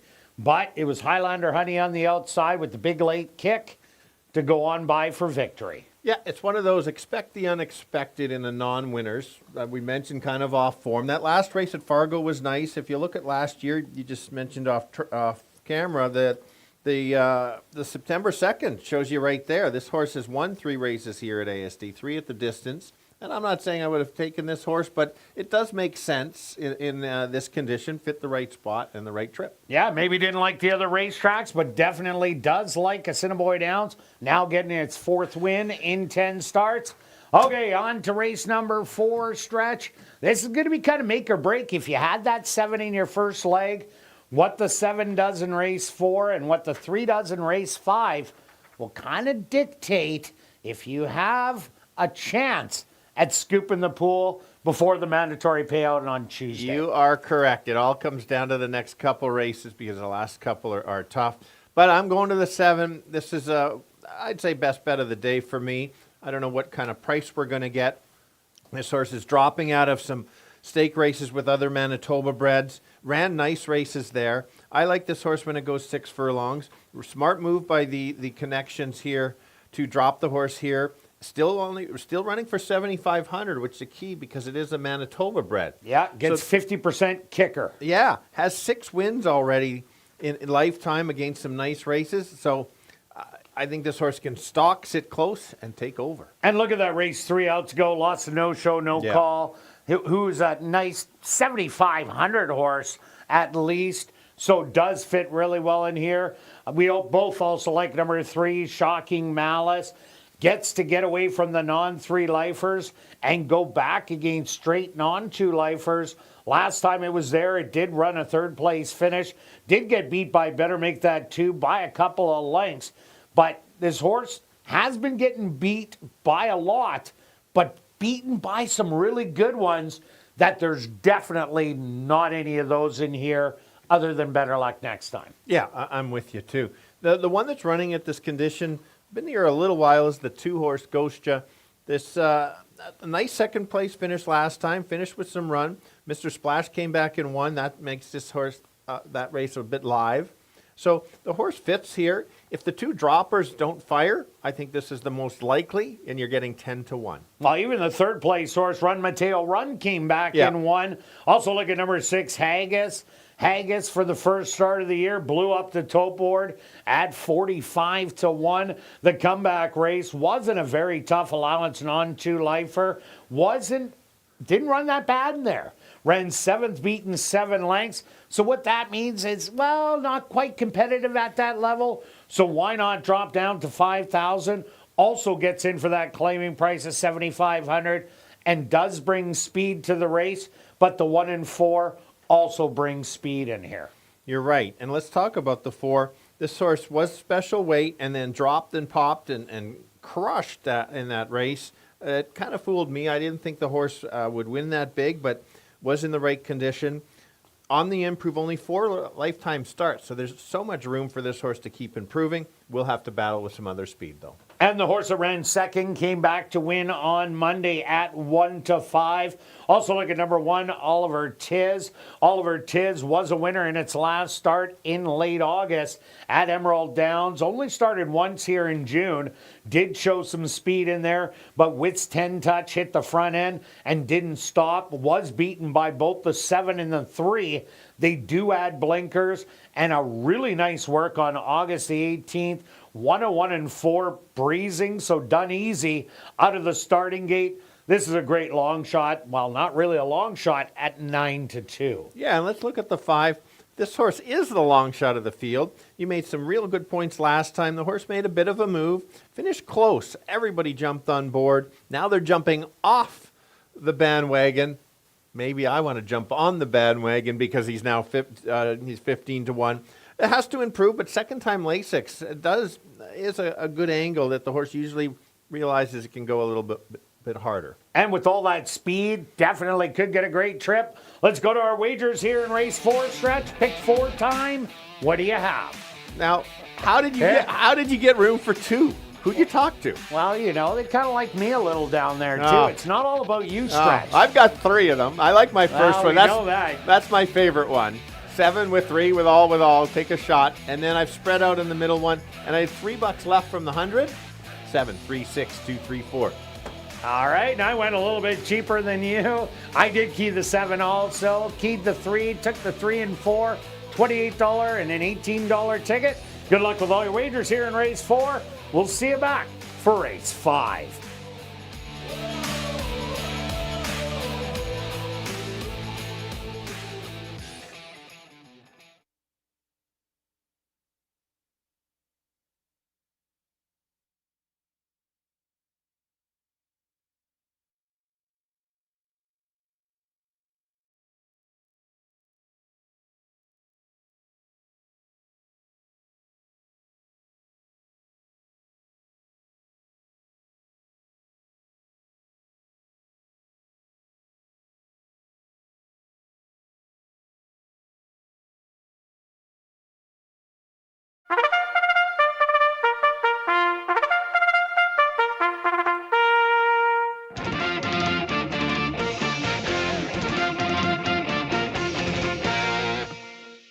The horses are on the track for race number 4, the MWM Environmental Race. They're going to go 6 furlongs for $10,100.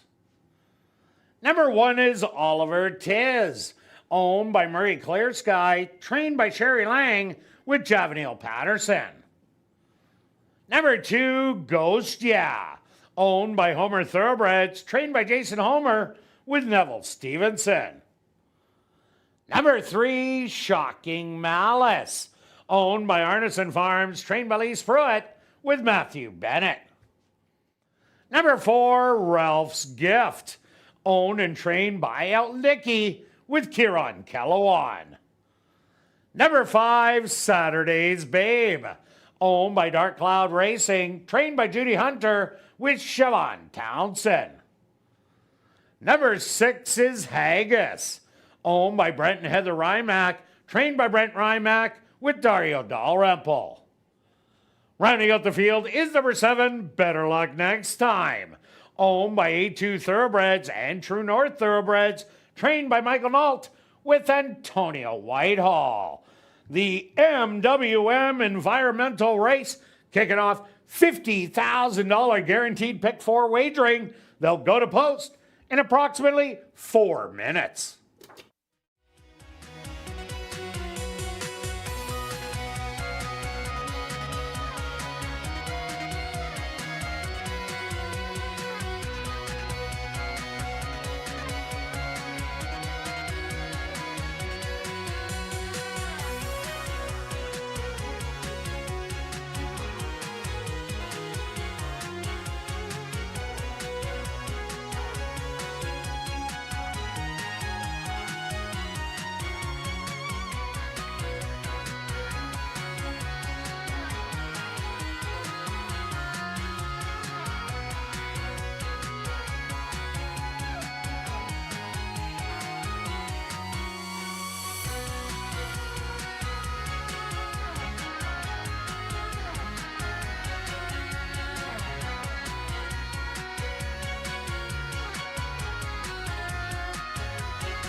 right, the boys going 6 furlongs, many of them looking for their second lifetime win, but not the 7. He's already won 6 races, just running a little bit tougher. Because he is the Manitoba bred, he gets these extra conditions. Any of the horses that he ran against last time would be 1 to 9 in here, or $2.10. If he runs his race, sits just off, makes his move, anything of the last few should win this race. If you're looking for some price horses, maybe the 3 horse drops in class, now runs against these non-2, whereas running against non-3s with the right trip. Maybe a small upset, but should be second. And the horse, it's 14 to 1, the 2 horse. Long shot with a chance to be in the money for sure. Don't want to leave that one out. Let's go 7, 3, and 2. Kirt? Yeah, Stretch, I'm with you on number 7. Better luck next time. This is a huge drop in class and has won the allowance non-2 lifer. This is only for 5. Has a great running style behind the speed. It is the horse to beat. I also like number 3, Shocking Malice, taking that drop from the non-3 lifers at the 10,000 level down to the 5 and the non-2 lifers. Has been well beaten in those races, but those horses are just so much better. This is a much easier spot, and I like number 1, Oliver Tiz. This is a horse that gets a little bit of help today as they are adding on blinkers, a sharp workout coming in, and does have good early speed. I'm going to give you a 7, 3, and 1. Good luck here in race number 4.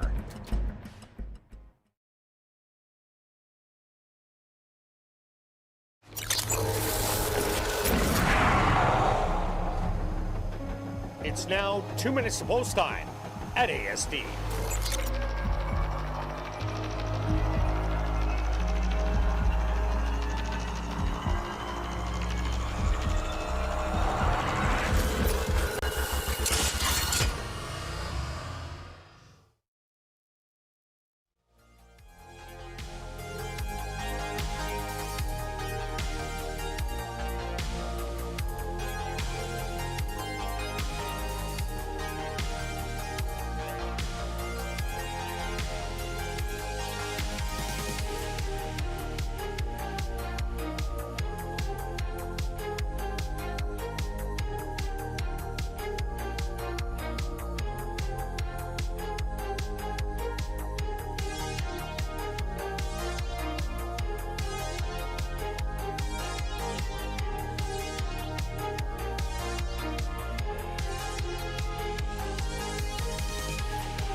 Oliver Tiz, and now Ghost Yeah. Both into the starting gate.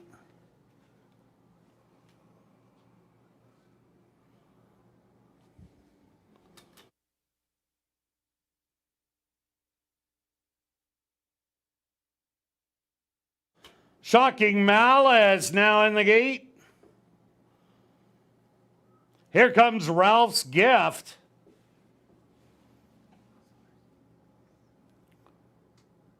Saturday's Babe will be next. Just 2 left to load. Haggis. And now just waiting on the overwhelming 3-5 favorite. Better luck next time. The field is set. They're at the post. Oliver Tiz, fractious in the gate. Now settled. And they're off. From the middle of the track, Shocking Malice showing a little bit of speed. But now Ralph's Gift wants the lead with Haggis on the outside. Back to third, Shocking Malice. Better luck next time, 3 wide. Now moves into third. Back to fourth on the rail. That's going to be Oliver Tiz with Shocking Malice. Ghost Yeah. And the trailer is going to be Saturday's Babe. 23-3, a quick opening quarter with Ralph's Gift. Now at the lead by a half a length. In between horses, Haggis. But here comes Better Luck next time. With that big move, 3 wide. Coming up behind them, 5 lengths back. It's Ghost Yeah and Shocking Malice. The half, 47-3. Ralph's Gift's on the inside. Trying to fend off to the outside. Better Luck next time. But Better Luck next time having the best stride. A 16th of a mile to go. Better Luck next time. The favorite is going to get it done. Ralph's Gift in second. Third's going to go to Haggis. And fourth, Shocking Malice.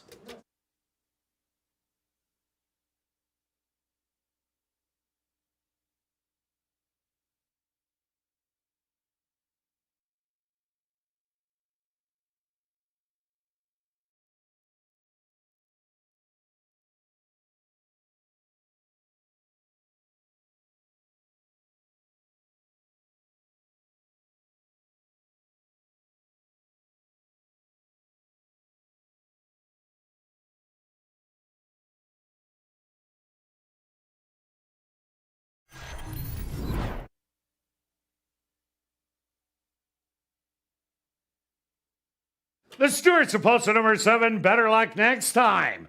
As your race winner, second goes to number 4, Ralph's Gift.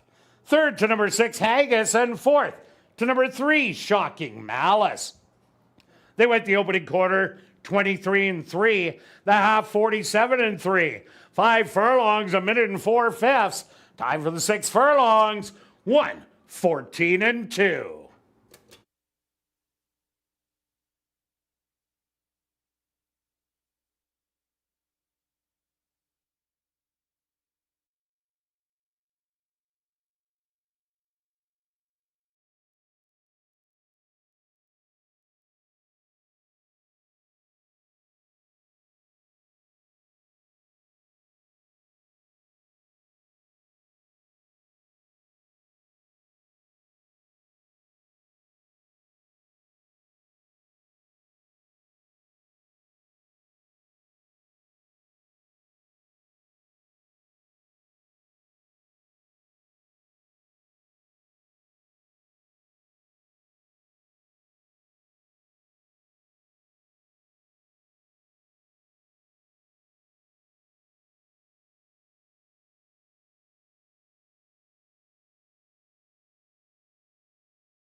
Now entering the winner's enclosure, the official winner of the MWM Environmental Race.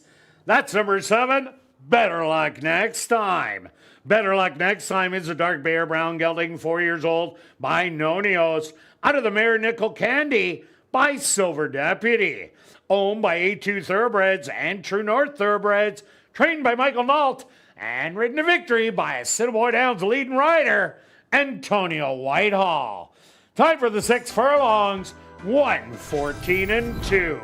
Number 7, Better Luck Next Time, was proudly bred right here in Manitoba by Larry Falloon and Dennis Huberdeau. Race 4 is official in the upcoming 5th race. Our VIP Fan of the Night race, scratch number 5, Jackie Flash. Rolling double and late prime pick 3. Here in race 5, they'll go to post in 15 minutes.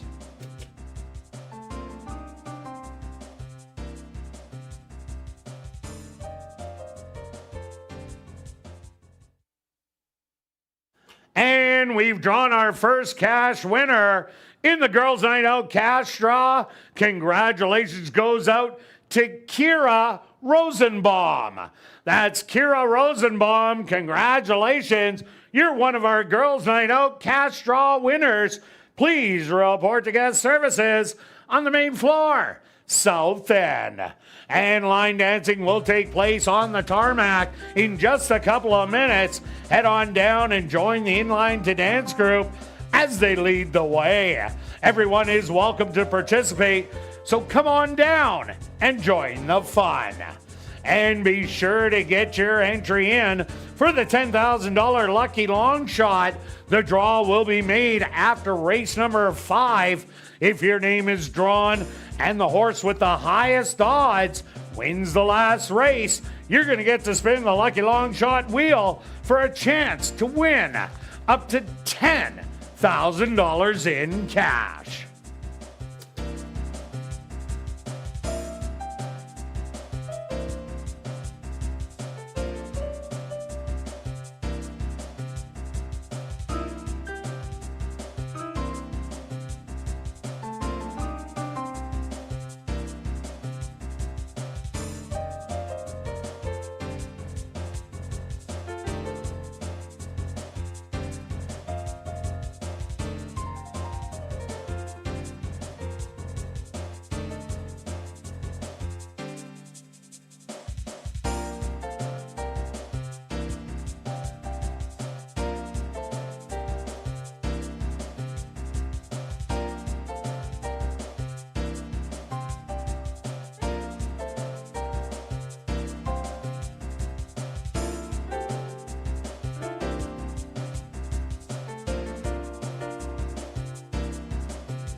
Ladies and gentlemen, turning your programs back to race number 4, we had a claim to report.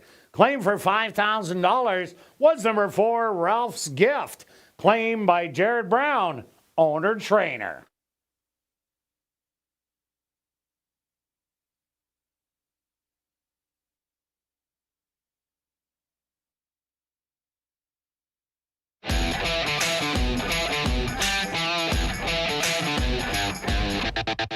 And welcome back down the paddock for race number 5 for this $4,000 claimer for fillies, mares 3 and up that are non-winners of the year or non-4 lifers.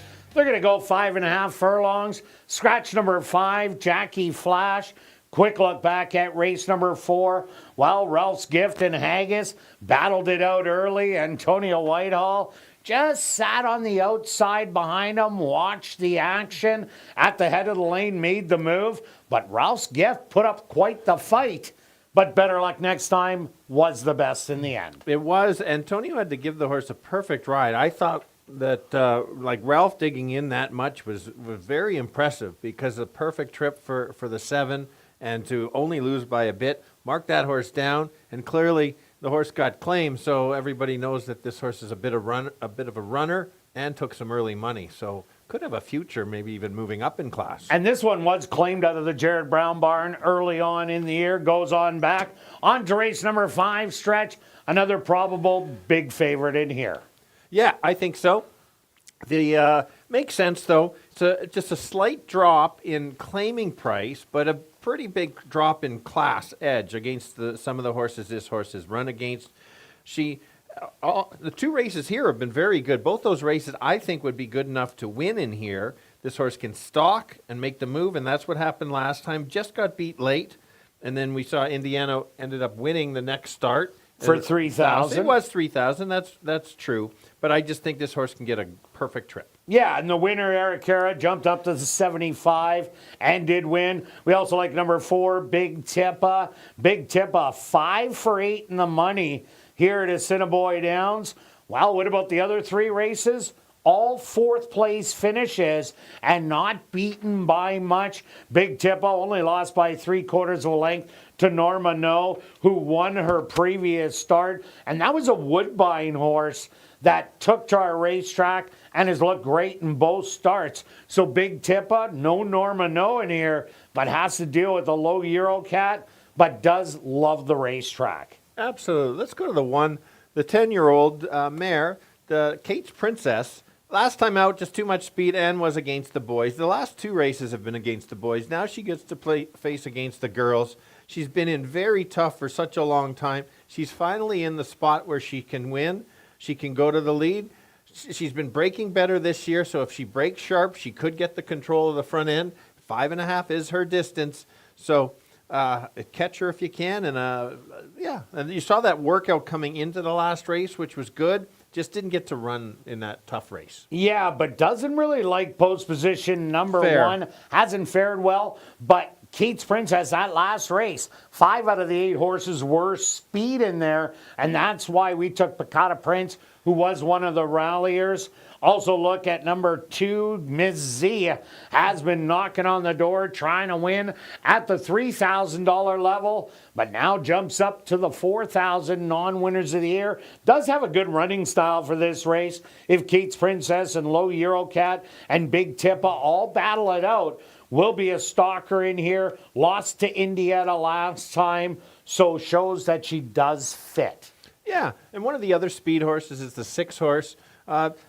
She was running better at the start of the year. The last couple, not so much, but drops in price against horses that have been winning. Tap the Party is a very quick early. Oh, 1, 2 in a row. Very impressive. Correct. So if this horse can turn the form around or stalk Kate's, or if Kate's decides not to go to the lead, maybe this one could steal it. Also look at number 7, Hella Bella. Ran a 3rd place finish last time out. Was well beaten by Tap the Parlay in that race, but Everybody was. Only was 3/4 of a length out of second. Looked like it had second money, but then Mystery Dance did rally from the back of the field to take that away. Expected forwardly placed in here and fits under the non-4 life condition. Let's go to our wagers here in race 5. Stretch, what do you have? I've got a $5 exacta box, 3 and 4. And then a $3 exacta wheel, 3, 4 with 1, 2, 3, and 4. I like to play that because the 3 and 4 I like best, but in case one doesn't run, I get a bit of a price on it. And you get a little bit of money back. And I'm going after the late pick 3. I'm going to take 2 horses, 2 horses, and 2 horses. So that's going to cost me $24. Good luck with all your wagers here in race 5. We'll see you back for race 6 for classic high 5 wagering.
The horses on the track for race number 5, our VIP Fan of the Night race. They're going to go 5.5 furlongs for $10,400. Number 1 is Kate's Princess, owned by TP Racing, trained by Maria Stanford with Neville Stevenson. Number 2, Miss Z, owned and trained by Doug Mustard with Siobhan Townsend. Number 3 is Low Euro Cat, owned by Henry Witt Jr., trained by Jerry Gorno with Ronaldo Cumberbatch. Number 4, Big Tippa, owned by Dale Henry, trained by Tom Gardaby Jr. with Sheldon Chickeness. Number 5, Jackie Flash was scratched. Number 6, Girl from the Bayou, owned and trained by Elton Dickey with Javanil Patterson. Rounding out the field, number 7, Hella Bella, owned by Jay-Z Racing Stables, trained by Mike Pierce with Sven Balrup. Our VIP Fan of the Night race. Here in race number 5, they'll go to post in approximately 4 minutes.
The girls going 5.5. Competitive race. The co-favorites between the 3 and the 4. I think it's between those two. I just like how the 3's been running. Was close to the pace, made a middle move, and just got beat late at a slightly higher level. This horse can sit close, and I think that's the way she can win it. Repeat effort right there. The 4 decided to go to the lead last time. I think today she's going to sit just off and chase the speed. That last race says she's ready to win. We'll see if she can, well, now the favorite beat the 3, and it's Catch Me If You Can, the 10-year-old Kate's Princess. She's going to try to go as fast and as far as she can. She needs to break well to have a shot. So let's go 3, 4, and 1. Kirt? Yeah, Stretch, I went to number 3, Low Euro Cat with you. The winner came back to run second at 7,500. The third place horse dropped to 3,000 and got the win. Low Euro Cat does not need the lead. I think it's going to be in a stalking position. Couple lengths off the lead. Let everybody battle it out and then swoop them and go on to victory. I also like number 4, Big Tippa. Not liking the price at 8-5, but this horse does love our racetrack. Comes off a really good second place finish in this condition last time. Similar effort. Definitely a big chance to win. And number 1, Kate's Princess, finally back against the boys. Unfortunately, post position number 1. But if she does get out and get freewheeling on the front end, they might not catch her. I'm giving you also 3, 4, and 1. Good luck here in race number 5.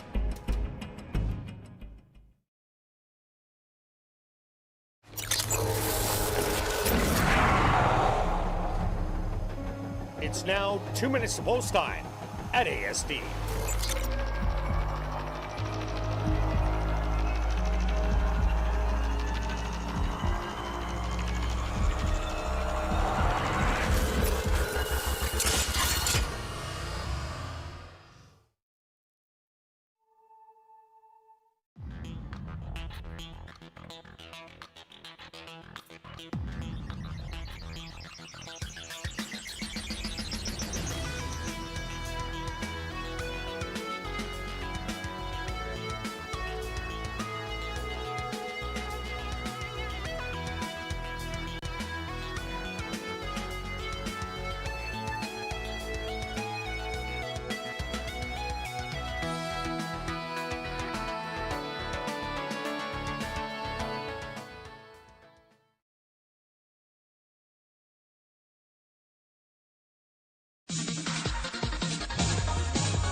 It's post time.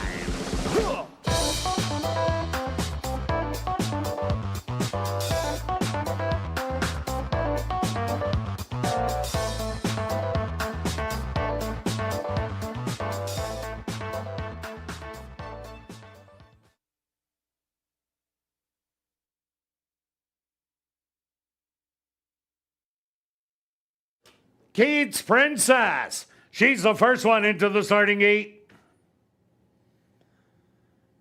Miss Z now moves in. Here comes Low Euro Cat.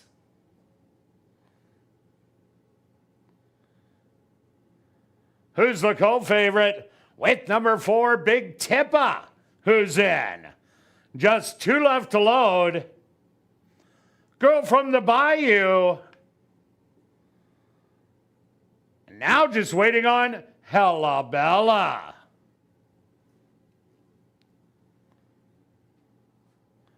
They're all set. They're at the post. And they're off. Quickly away on the inside, Kate's Princess. Hard ridden to get the lead, and she will get it by a length. Low Euro Cat is going to keep her honest to the outside in second. Back in third, Big Tippa. And then a wave of 3. Miss Z on the rail. In between horses, Hellabella. And to the far outside, Girl from the Bayou. The opening quarter, 23-2. Kate's Princess, starting to get company by Low Euro Cat, who now looks her in the eye. Big Tippa starting to make a rally from third, as is Miss Z from fourth. Then Hellabella and Girl from the Bayou. They hit the head of the lane. Low Euro Cat with the short lead. Big Tippa to the outside. She has the best stride, but Low Euro Cat battling back. Miss Z to the rail, but Big Tippa now goes on by, and Big Tippa's going to get the win. Miss Z in second, third to Low Euro Cat, and fourth, Hellabella.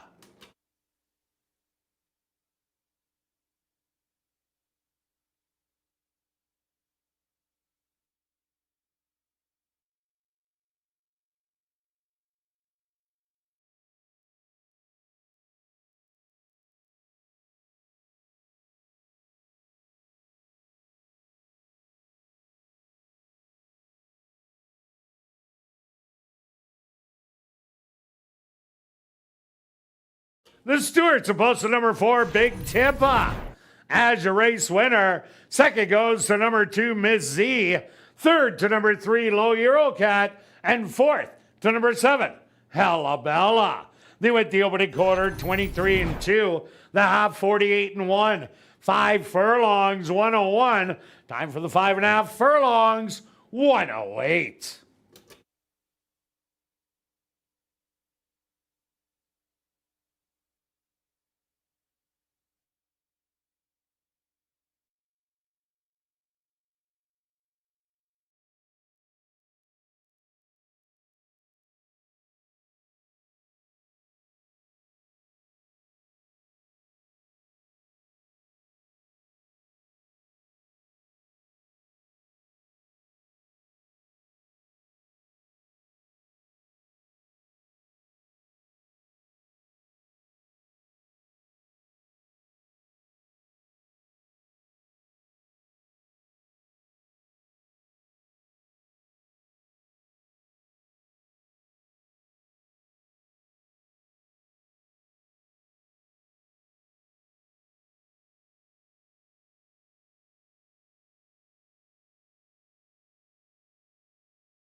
Now entering the winner's enclosure, the official winner of our VIP Fan of the Night race.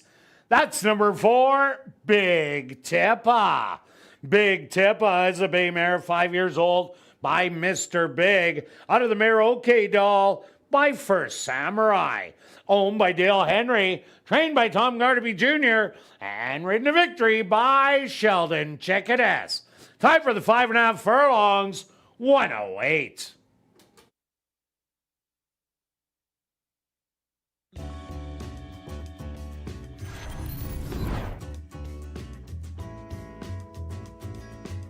Race 5 is official in the upcoming 6th race. Scratch number 2, truly unbelievable. Number 7, Weekend in Del Mar. Correct weight to 118 pounds. Classic high 5 wagering here in race 6. They'll go to post in 15 minutes.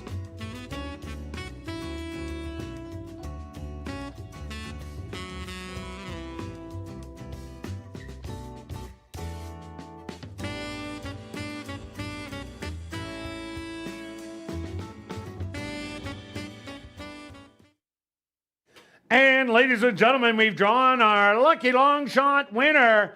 Congratulations goes out to Karen Thompson. That's Karen Thompson.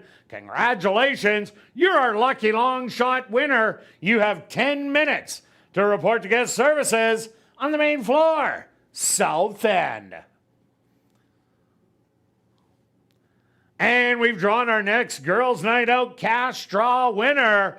Congratulations goes out to Hannah Burkle. That's Hannah Burkle. You're our Girls Night Out cash draw winner. Please report to guest services on the main floor, South End. And we've drawn our Girls Night Out hat draw winner. Congratulations, Kendra Mazer. That's Kendra Mazer. You've won $150 cash in our Girls Night Out hat draw. Please report to guest services on the main floor, South End. And time is running out to get your 50-50 tickets. The current pool, $1,870 and growing. Those tickets are available at guest services, the VLT cashier's cage, from the roaming cellar, or just go online at 5050.asdowns.com. Sales will close at 9:50 p.m., a little over 12 minutes away. You don't want to miss out.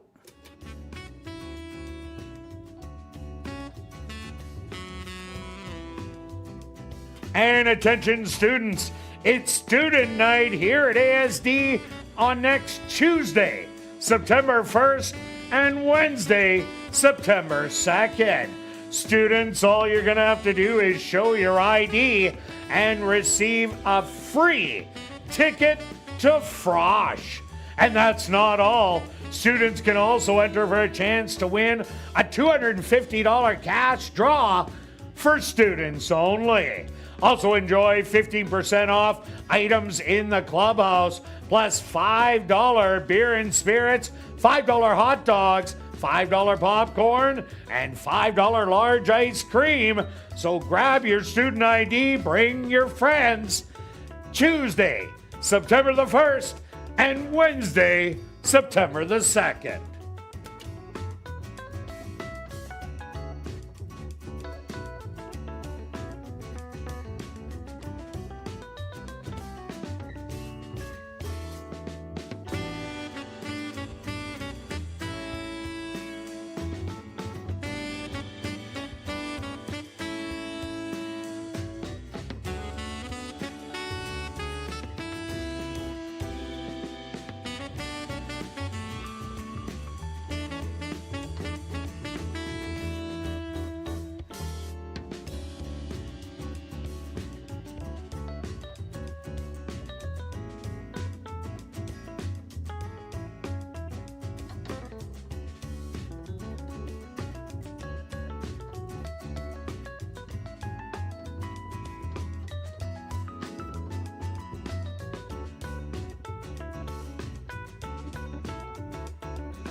Ladies and gentlemen, turning your programs back to race number 5, we had a claim to report. Claim for $4,000 was number 3, Low Eurocat, claimed by Cora Champagne, owner-trainer.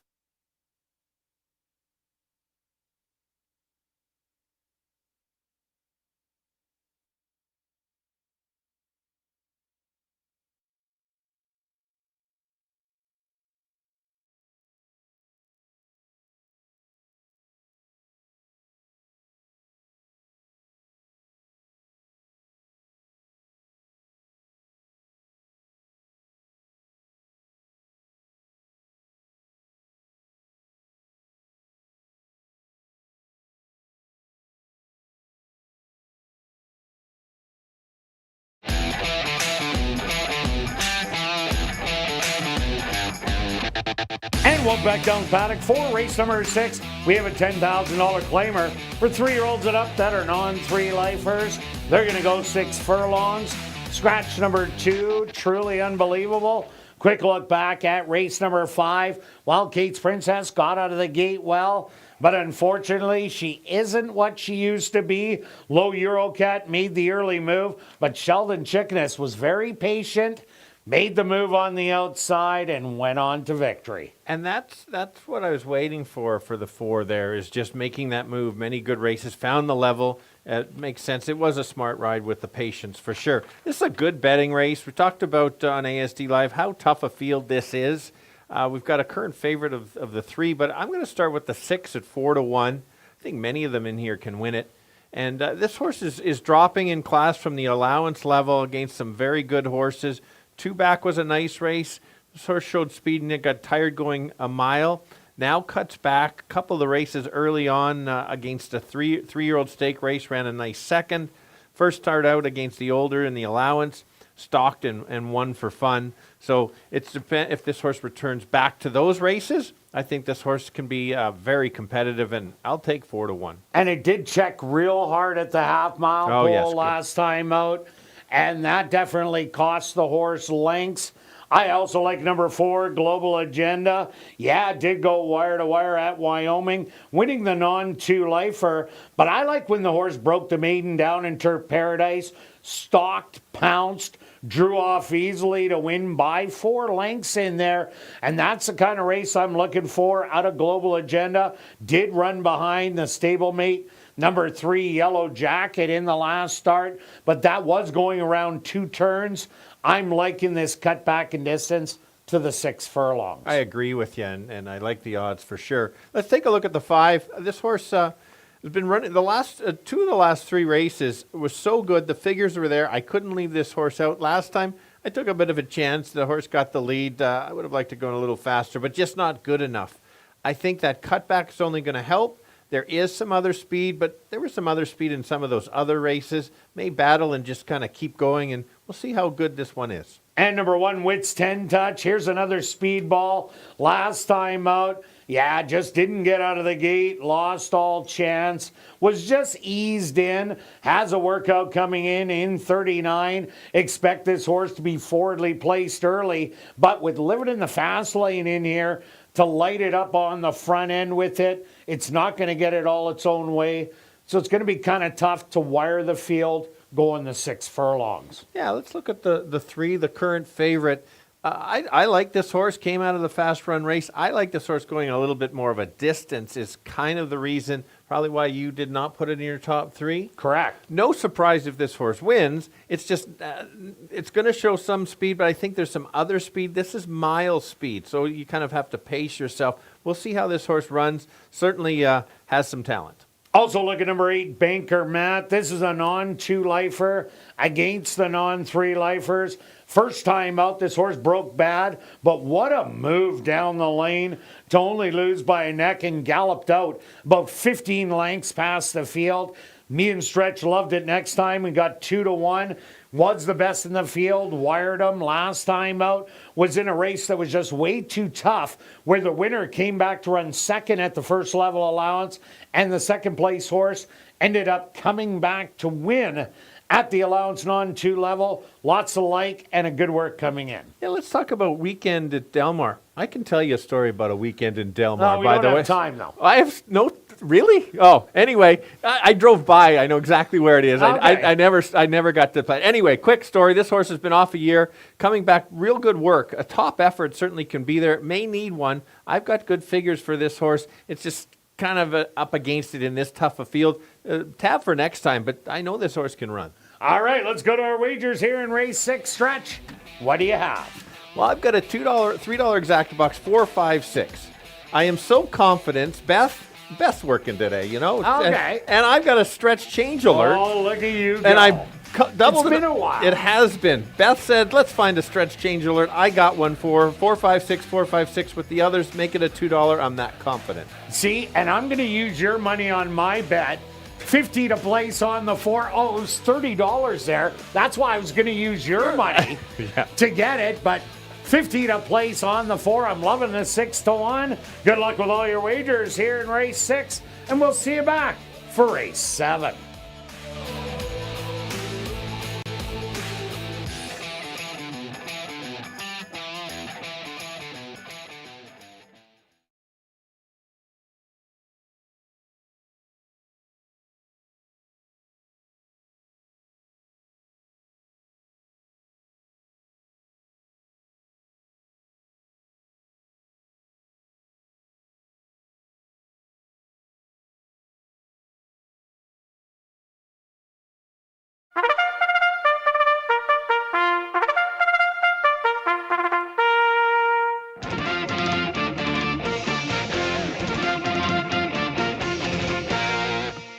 The horses are on the track for race number 6.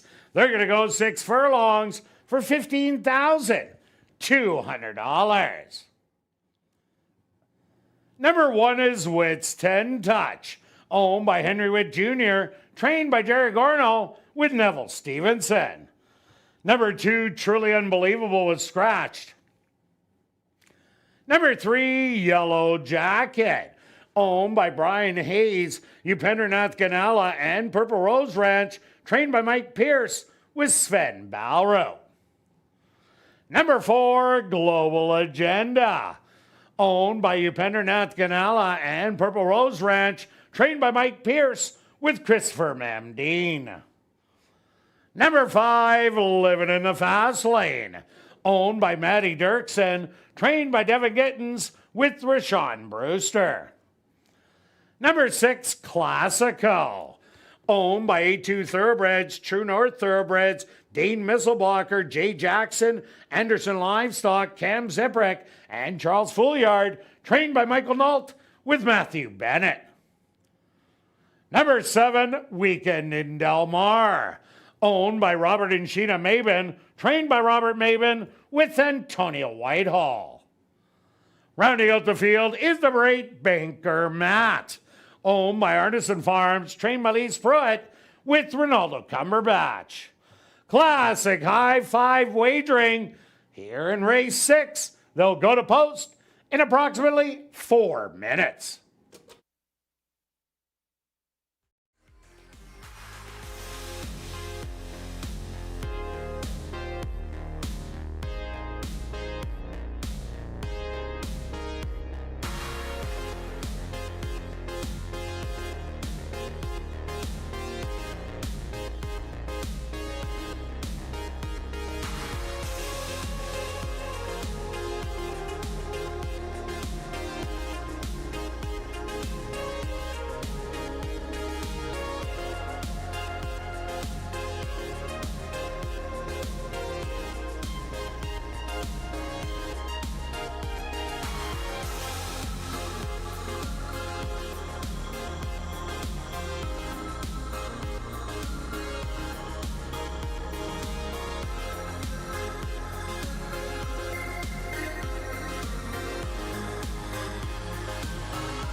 All right, the boys going 6 furlong in a very competitive race. Figure this one out. It's a tough race to figure out. I'm going to start with the 6, the slight favorite right now. That could change. This horse drops in class, racing a little bit easier. Still a tough field, but when ran at this a little bit lower level, was very competitive. Had a tough trip last time. A cleaner trip certainly can be there. The 4 horse is at 3-1. Somebody just made a big wager on that one. They must think this horse is alive. This horse should sit off the pace, make a late run, and if the pace backs up, certainly he can be there. Who's going to be near the front end? The 5 horse at 7-1. I think it's going to be how far can this horse go, and 2 of the last 3 races has made it to the wire first. Let's go 6, 4, and 5. Kirt? Yeah, stretch, I did go to number 4, Global Agenda. I liked that win when it broke the maiden at Turf Paradise. Stalking and pouncing. I think that's where you want to be in this race. Now gets cut back from that 7.5 furlong race last time out. So I'm thinking a big chance. I also like number 8, Banker Matt. Banker Matt, first time out, didn't get out of the gate. Came like gangbusters down the lane. Next time out, wired the field as the best. Hit a really tough allowance non-2 lifer. This might be just a bit easier than the last race. And I do like number 6, Classico. Massive drop in here. All kinds of trouble at the half-mile pole. Lost all action. That was not his best race. And this is a huge drop from the allowance level. I'm 4, 8, and 6. Good luck here in race number 6.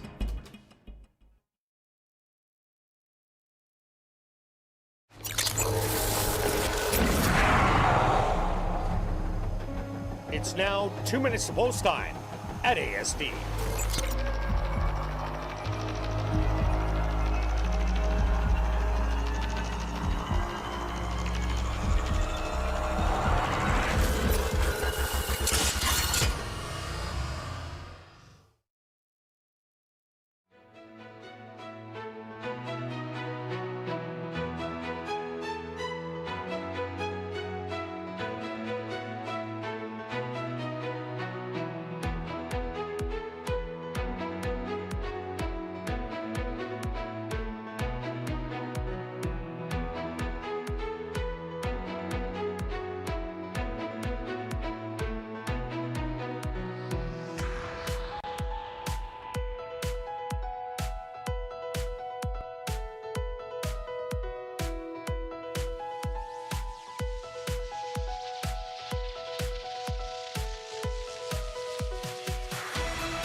It's post time.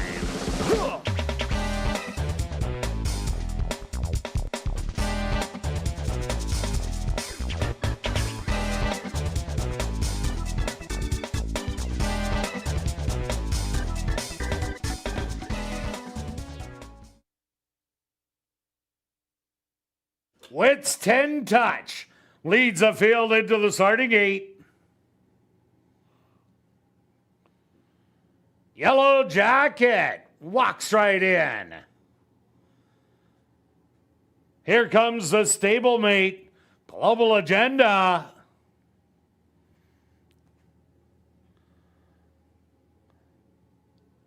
Living in the fast lane from the middle.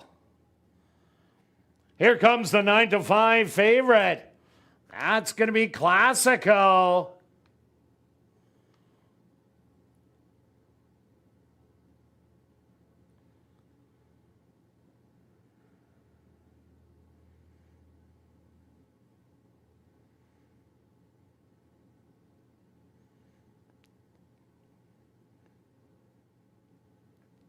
Just 2 left to load.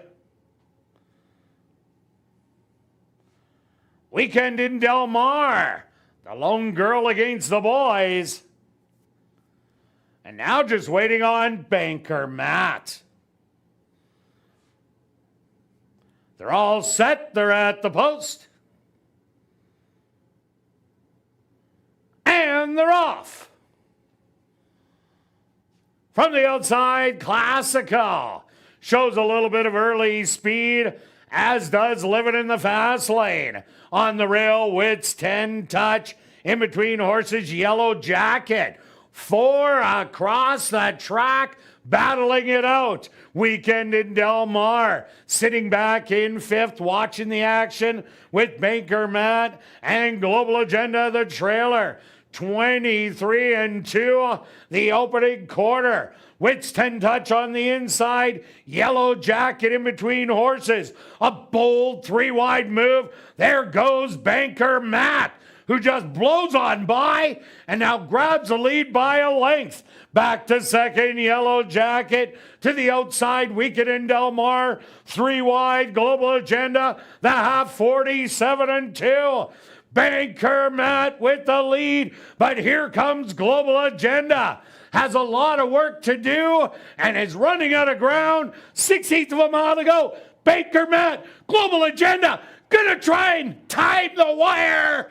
Close to call. Way too close to call between Global Agenda and Banker Matt. Third's going to go to Yellow Jacket. Fourth to Weekend in Del Mar.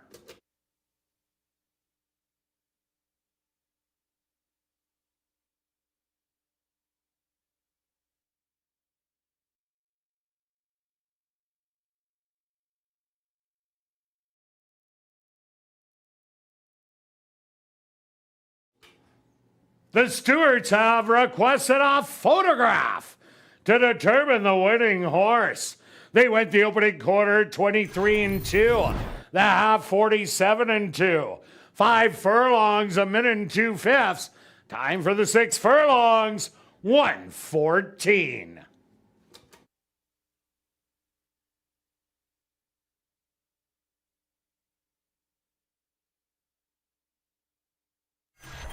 The winner, number 4, Global Agenda. Second to number 8, Banker Matt. Third to number 3, Yellow Jacket. Fourth to number 7, Weekend in Del Mar. And fifth to number 5, Living in the Fast Lane.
Now entering the winner's enclosure, the official winner here in race number 6. That's number 4, Global Agenda. Global Agenda is a dark bear brown gelding, 3 years old, by Hard Spun, out of the mare Fast Resource by Bob and John. Owned by Upendranath Ganala and Purple Rose Ranch, trained by Mike Pierce, and ridden to victory by Christopher Mamdeen. Time for the 6 furlongs, 1:14.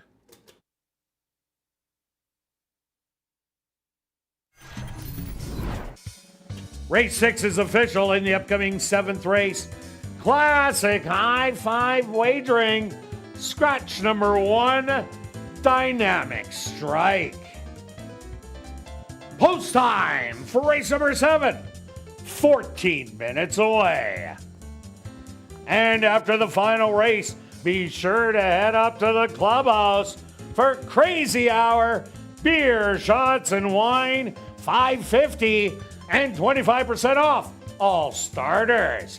Plus a free $500 Crazy Hour cash draw that will take place at 11:30 p.m. in the VLT Lounge.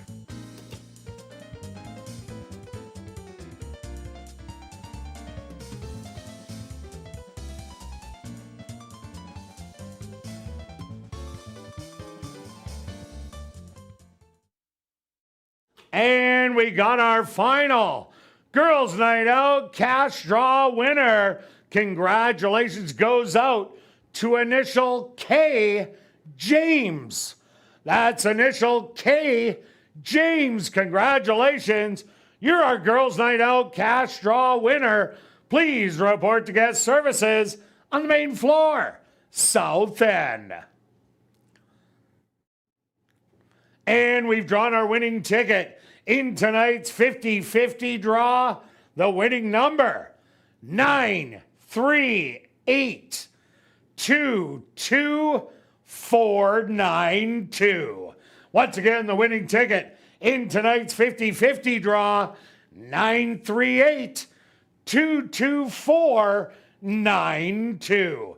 Congratulations, you've won $1,160. If you are on hand, please report to guest services on the main floor, South End.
Ladies and gentlemen, turning your programs back to race number 6, we had a claim to report.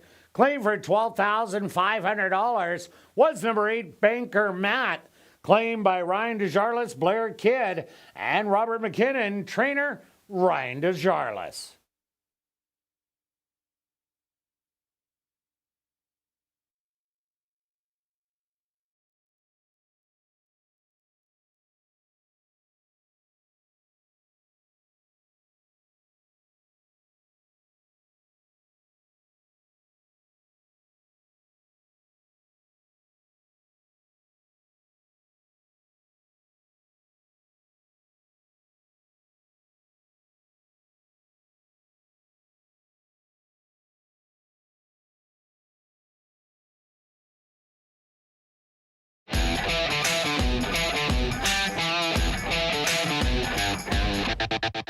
And welcome back down the paddock. For race number 7, we have a $3,000 claimer for fillies, mares 3 and up that are non-2 of the year or non-4 lifers. They're going to go 6 furlongs. Scratch number 1, Dynamic Strike. Back to race number 6. What a finish. A bold, wide move. After stalking a 4-horse battle on the front end, Banker Matt made the move, but Global Agenda out of the clouds to just get up. Yeah, and I just like watching certain horses, and that horse was just grinding, getting full extension of his legs to get there. So it was an exciting finish at the wire. I believe, did you call the 4 the winner, or you? I didn't call anybody in there. That was just too it was tight. too close. I did think the 4 got there, but I know you're trying to make the call, and you don't want to. I don't want to be wrong. No, and you want to crush the people's hopes that had the 8, and you said the 8. Oh, it's the 8, you idiot. That's what they would say. Well, they say that anyway, but okay, on to race number 7, Stretch. What about this one? Okay, I'll start with the news. We're playing for $1 million on Tuesday. All right. That's what we're going. And what that means... I got a little money that I'm making here, and hopefully get the pick 4 and pick 3. And what that means is it's a mandatory payout on Tuesday for the pick 5 because all the tickets are live with multiple tickets. So we're going to have over 230 or 40,000 sitting there. That's called dead money. And then I think they're going to bet about 5 times into it, get right close to the $1 million. So good luck, save up. But if you're alive in the pick 5, we aren't. No. There's some nice payouts. We're alive in the pick 4, smaller payouts. But here we go. All right, let's go. All right, Julia, let's finish it off with the 2 horses, my top selection. I could say she's just start to the horses. I want the pictures. Oh, yeah, we got 6 minutes. Come on. Okay, I'm dialed in now. This horse can show speed. Last time went a mile at a little higher level, chased the speed, and then tried to make a run and then tired late. I actually like that move. The one time that this horse, well, 2 times, but the one time the horse got out with the jockey, battled on the rail and then got tired. What do you think is going to happen? Is she going to just go right to the lead? I think so today. So if she can get out by herself, I think she's going to be tough. If she gets some other pressure, we'll see how far she can go. Hasn't won at the distance, but is sitting on a win. Definitely is. I also like number 7, Layla's Song, taking the drop from 5,500. This is a horse that won for 25 non-winners of the year at Fauner Park, sitting almost dead last, winning by 5 and getting DQ'd. That would have been a terrible one as the favorite. But Layla's Song only got beat by 3 lengths to Low Eurocat and Arrow Carroll. Low Eurocat did that drop and ended up running 3rd, but ran a good race. Eric Carroll won for 75. Lots of things to like on this one, and I'm liking that price at 9-1. The expected favorite or the co-favorite is going to be the 3. This horse is dropping after being claimed for 55.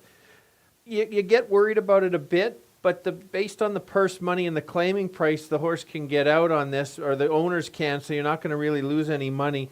It's just a little concern. The horse has been off a month. If this horse runs back to some of those Tampa races back in April, this horse will be ultra tough. It's just a bit of a guess to see what race you're going to get out of her. Yeah, that non-2 of the year, that was a tough dash. Even the non-winners of the year at Tampa, that's not easy to win those ones. Also look at number 8, Wings of a Sparrow. This is my bomb in here. Wings of a Sparrow was a winner 3 outs ago at the non-4 lifer. Ran a good race at 55 wide open, running 4th. Last time out, did run 8th, but was only 6 lengths off of it.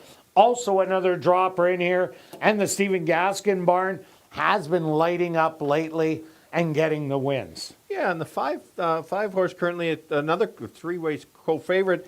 This horse just hung on, battled and going a distance, now cuts back.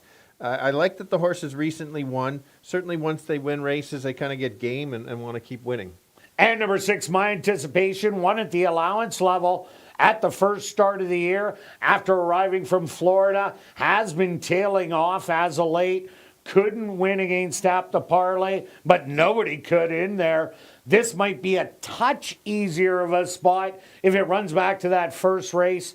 Big chance. Yeah, I think it is a touch easier. Let's look at the 4. This is my third choice.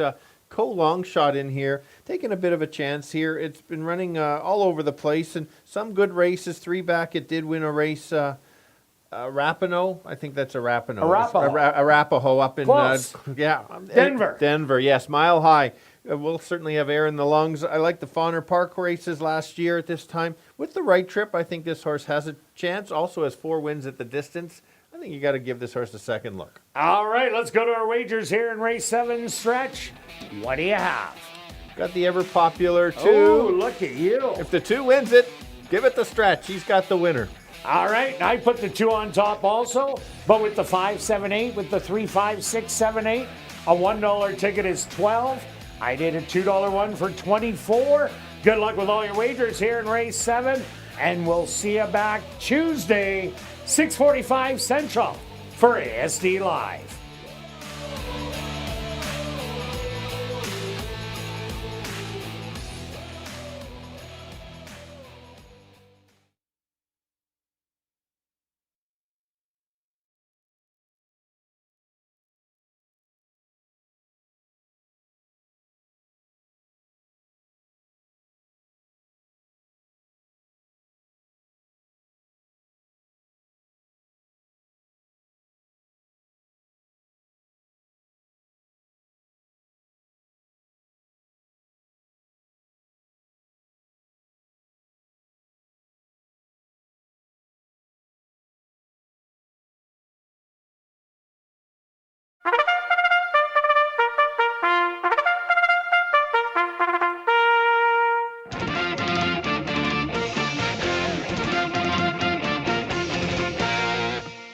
The horses are on the track for race number 7.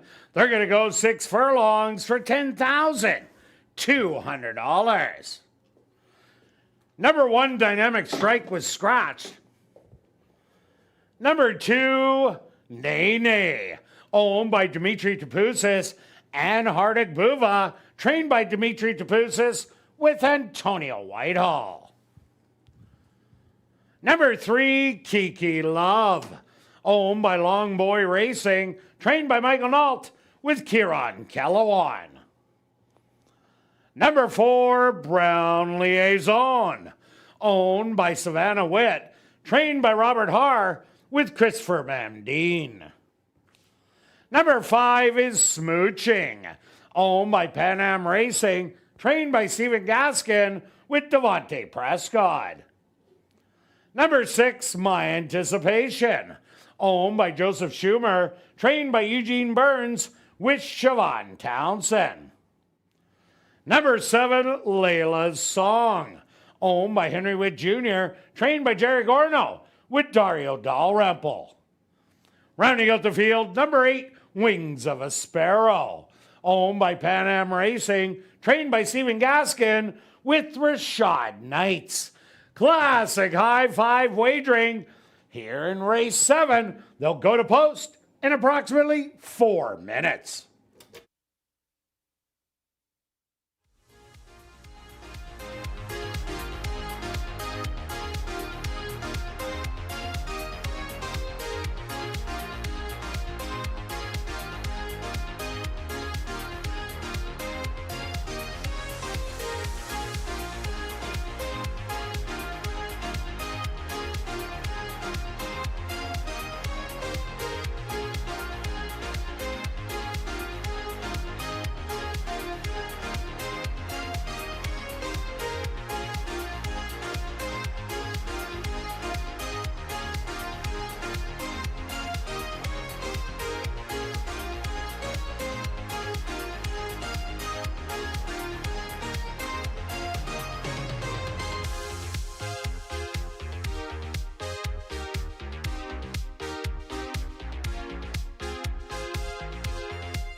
girls close out the week going 6 furlongs. It's a tricky race. We've got co-favorites between the 2 and the 3. I like the 2 a little bit more. This horse has been running some very nice races. Won a race 2 back at a longer distance. Now cuts back. Good chance this horse could be the speed, and she just might get loose and just keep going. She might be the one to run down. The 3 horse drops in class. There's some nice races when this horse was down south in Florida at Tampa. Runs those races, she certainly can win. A little question about why she's dropping down. And then the 4 horse is my long shot with a chance here. It's hard to guess how good this horse is running at all those other tracks, but it did win 3 back, and that race would be good enough to win. Likes the distance as well. Let's go 2, 3, 4 to close it out. Kirt? Stretch, I'm with you on number 2, Nene. She's going to go out to the lead, I think, and play Catch Me If You Can. Not a lot of speed in here, so I think she's the one to catch. I also like number 7, Layla's Song. Has been running a bunch of route races last time. Only beaten by 3 lengths sprinting. I think she's going to sit back, make one big run like she did at Fauner Park. I'm loving the 11-1 and number 8, Wings of a Sparrow. Expect this one to be close to the pace. Won't be that far off a Nene. Has run some big races and a good win 3 outs ago. I'm giving you 2, 7, and 8. Good luck here in race number 7.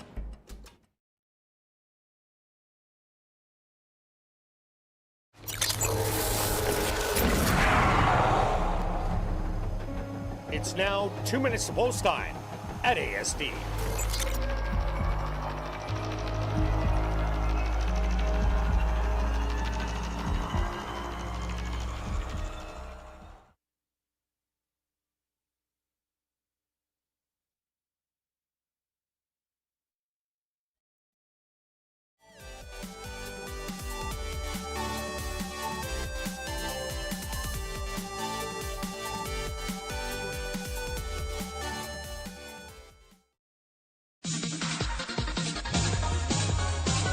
It's post time.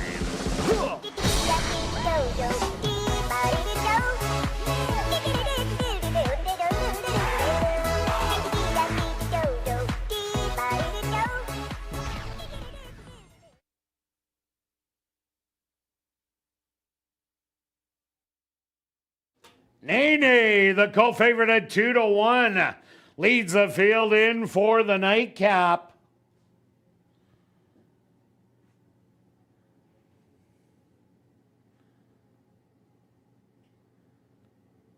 Kiki Love, the other co-favorite at 2-1, walks in.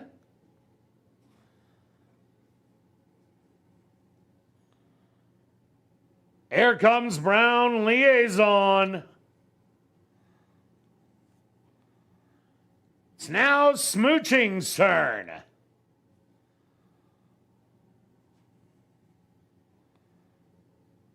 My Anticipation, ready to walk in.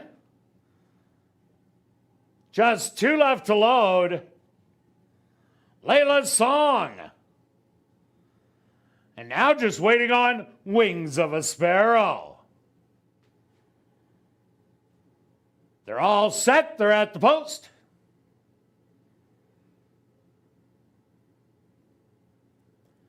And they're off. From the inside, that's Brown Liaison showing a little speed, but now Smooching out to the lead with Layla's Song and Wings of a Sparrow to the outside. Back in 4th, Nene. 5th is going to be Brown Liaison. 6th, Kiki Love. And the trailer, My Anticipation. Layla's Song cuts the opening quarter in 23 4. Wings of a Sparrow to the outside in 2nd. Making a 3 wide bid. That's Nene. 4 wide, Kiki Love.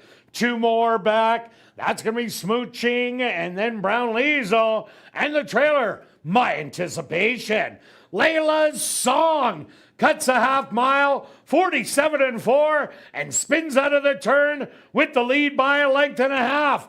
Kiki Love flying on the outside, now taking over the lead. The 5/8 101. This is all Kiki Love, who's gonna draw off to win by 4. Layla's Song in second. Third's going to go to Smooching. Fourth, Brown Liaison. Fifth, Nay Nay.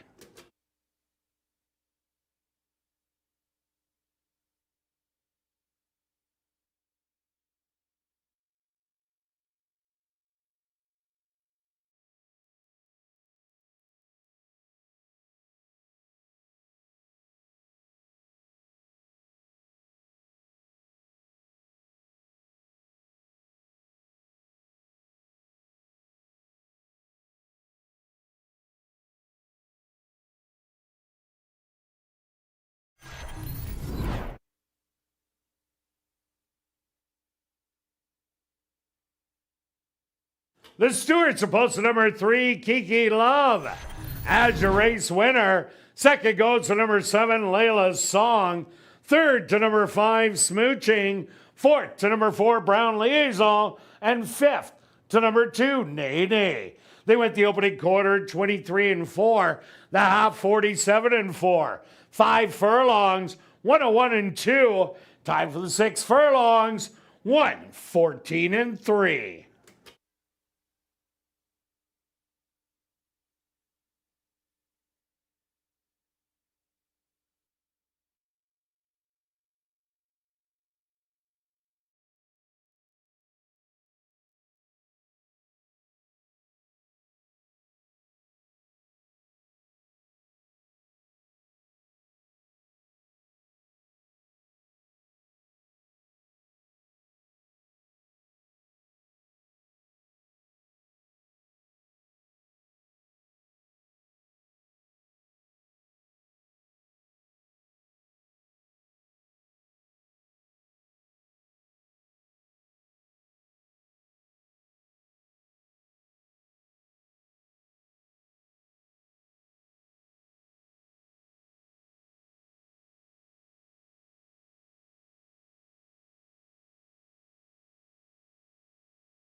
Now entering the winner's enclosure, the official winner here in race 7, that's number 3, Kiki Love.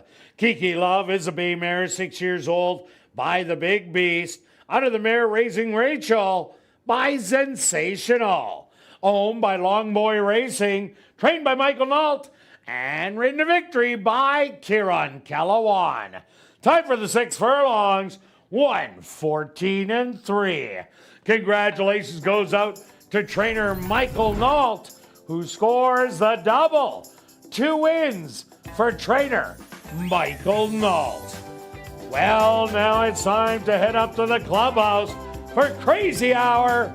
Beer, shots, and wine, $5.50 and 25% off all starters. Plus a free $500 cash draw will take place at 11:30 p.m. in the VLT Lounge. And don't forget, live racing resumes next Tuesday and Wednesday at 7:30. We'll see you then.